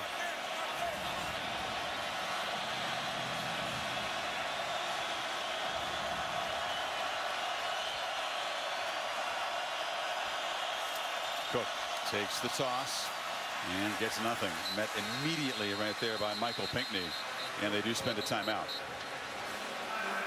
And the Ford wrap-up show follows the game with Cassidy Hubbard. We'll be talking about a Miami comeback or a 7th straight win by the Seminoles in this series. I mean, these teams have battled tooth and nail over the years. There's been so many big plays and so much emotion, so many hard hits. We've had all that tonight, and so often it's come down to a kicker. More often than not, missing. All those names of the Florida State close calls, the heartbreaks, the wide rights. What's the name for this one? The block party, the DeMarcus Walker. Well, here he and Derek Nottie both, when the game's on the line, those guys started to make plays late in the game. Well, it was just a bull rush block, wasn't it? He just got up the middle, got a hand up. Yep. All right, same thing. Florida State's thinking, let's get the 1 first down, and the Canes are thinking we got to stop them again and use that 2nd timeout. Interesting. Play action. All kinds of room for Francois, who doesn't really want to get out of bounds. Falls down. It's a first down. That is all Jimbo Fisher. Great call. Everybody expecting run. Everybody thinking, let's stop 3 straight runs. Use the timeouts, get the ball back. But instead, they boot, run him to the outside, keep him in bounds, pick up the first down. And now you work the clock. Rick not calling the timeout here, so they don't have to snap it till about 40 seconds. No, they're going to elect to hold on to these timeouts till after this first down. It was a gutsy call and a great call by Jimbo Fisher. Francois snapped it about 5 seconds before he had to. Cook around the edge. May not matter. Delvin Cook, another first down at the 35-yard line. And now Miami is going to have to spend a timeout here.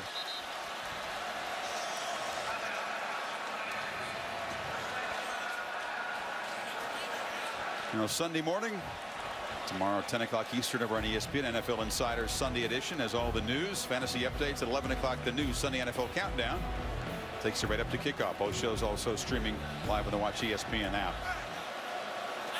What a crazy final chapter of this. Remember the Seminoles once down 13-0. It was a 20-0 run. Kaya and the Canes offense had done nothing, but Barrios sets them up with a 43-yard punt return. The 4th down completion to Coley for a touchdown.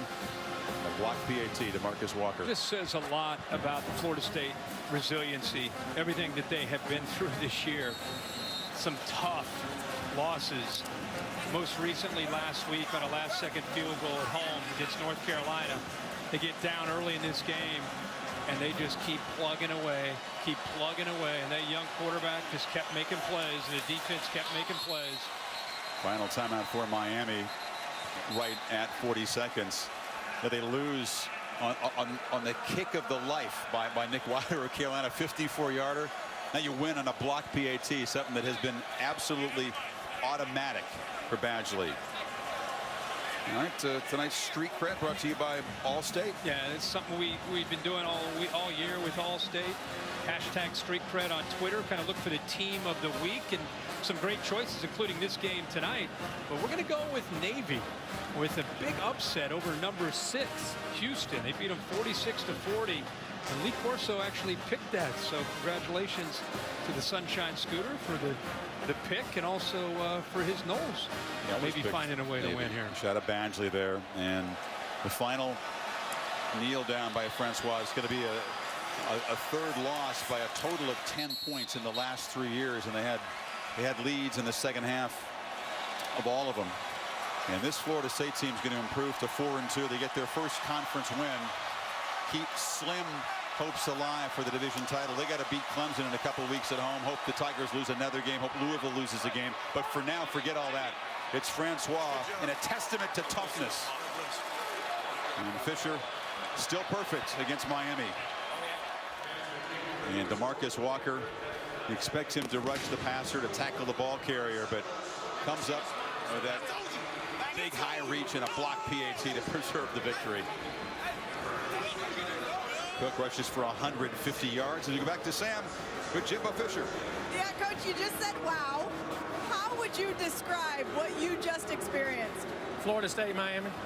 That's what it is. It's always been that way, always will be that way. They got a great ball club. Our kids fought, scratched, and clawed and played a great ball game. We had mistakes, but that's a Florida State-Miami game. It's great competition and heck of a game. Speaking of competitors, the guy standing right next to you right now, your quarterback, as a freshman, to get banged up the way he did, take the shots he did, what can you say about his performance tonight, especially in the second? I'm very proud of him. I'm going to say this. When your quarterback's not tough, your team's not tough. When your quarterback's tough, you got a tough team. He leads them the right way. He's doing the right things, and he's growing. I'm very proud of him tonight. Last thing for you before I talk to DeAndre. Coach, there was so much conversation about your defense and what was going wrong and should you make a change and all that kind of discussion. What can you say about what your defense did tonight? Charles Kelly and that defense did one heck of a job. Our kids battled, scratched, and clawed. Even when they tied it up, didn't quit and went and got a blocked PAT. I mean, that's 2 weeks in a row they've done that in that situation. So there's a lot of, we got things to fix, there's no doubt. But our kids love us, they believe in what's going on, and we're going to get better. Thanks, Coach. We'll talk to your QB now. DeAndre, getting a little love from his coach. Not a lot of love from Miami tonight. They were all over the place defensively. Obviously, you're dealing with a shoulder injury. How would you describe, first of all, the pain that you were in, especially after you went down that first time? Yeah, I was hurting a little bit, but my team needed me. So the trainers got me right, and I came back on the field and played a good game. How do you do that, just mentally? I mean, I saw you trying to keep your shoulder moving at all times. Just from the perspective of a guy who's new to this, at this level, how do you do that? Yeah, it got tight on me a couple times, but I just kept telling myself mentally, keep going, just keep playing. Don't worry about the injury. If I was thinking about my injury, I wouldn't be able to play. So I just blocked the injury out and focused on my game, and my mind, took over my body. What stands out to you most about the way the guys around you helped you out tonight? We just kept fighting. We kept on chopping. We kept making big plays in big moments. We stuck together. We stayed a family. And we've been through this before. We came in the games down early, and we fought back like we did tonight.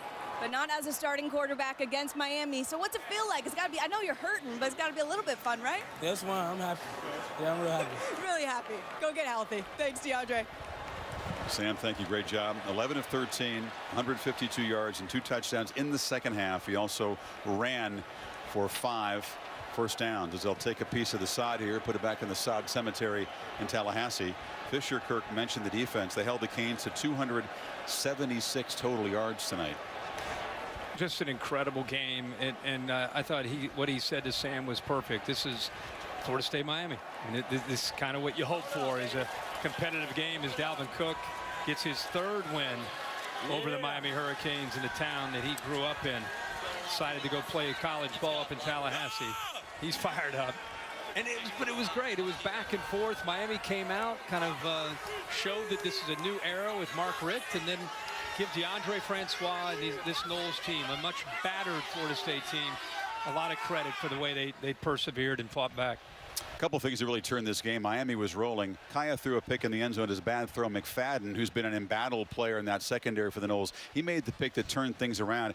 And then there was the targeting call on Jamal Carter, the safety for the Hurricanes, on a 3rd and long play. If he doesn't target, if that call isn't made and upheld by the booth, Canes get the ball back. Who knows how it would have gone from there. But that was another play that loomed large in the final quarter. Yeah, I think there were a few plays that kind of went back and forth. If we went back and looked at this and watched it, you could say, boy, how about that one and how about that one? Yeah, it was definitely one of those kind of games. But, of course, the extra point at the end. Miami did everything in their power offensively to finally get good field position after the big punt return. Coley on 4th down, the touchdown. And you just kind of assume it's going to be a tied game and head into overtime.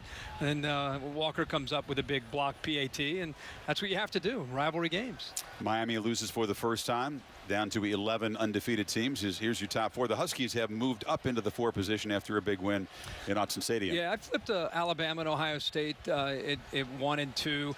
Again, this is something that can change weekly. Clemson a solid 3, and at 4, I mean, you've got teams like Louisville. Despite their 1 loss, you've got Michigan out there. I decided to move Washington up there to 4 because of what they've done now in the last 2 weeks, and they just continue to play dominating football, and I think they deserve to be up in the top 4 right now. What's cool is Ohio State's at Wisconsin next week. We'll have that game for you. Alabama's got that date with undefeated A&M coming up at home, and Clemson's got to go to Tallahassee on the 29th of October. So big test for those top 3 in your poll. Absolutely, and Washington has a few sneaky games on the road. They've got to go to Salt Lake and go to Berkeley. So all these teams still have a long way to go. We're just getting to the beginning of October, and it's about to get interesting. I think Jimbo said it well. It's Florida State, Miami, huh? Right. It always comes down to the end, to emotion, and Dalvin Cook in his hometown able to walk off a winner for the 3rd time against the Canes as DeMarcus Walker blocks the PAT, prevents overtime, and preserves the victory. Tonight's game produced by Bill Bonnell, directed by Derek Mobley. For our entire crew, we bid you adieu and invite you to join us next Saturday night. Ohio State and Wisconsin in Camp Randall. That one should be a lot of fun, too. Then now for the 4 wrap-up show, let's go to Cassidy Hubbard. Knowles win it by 1.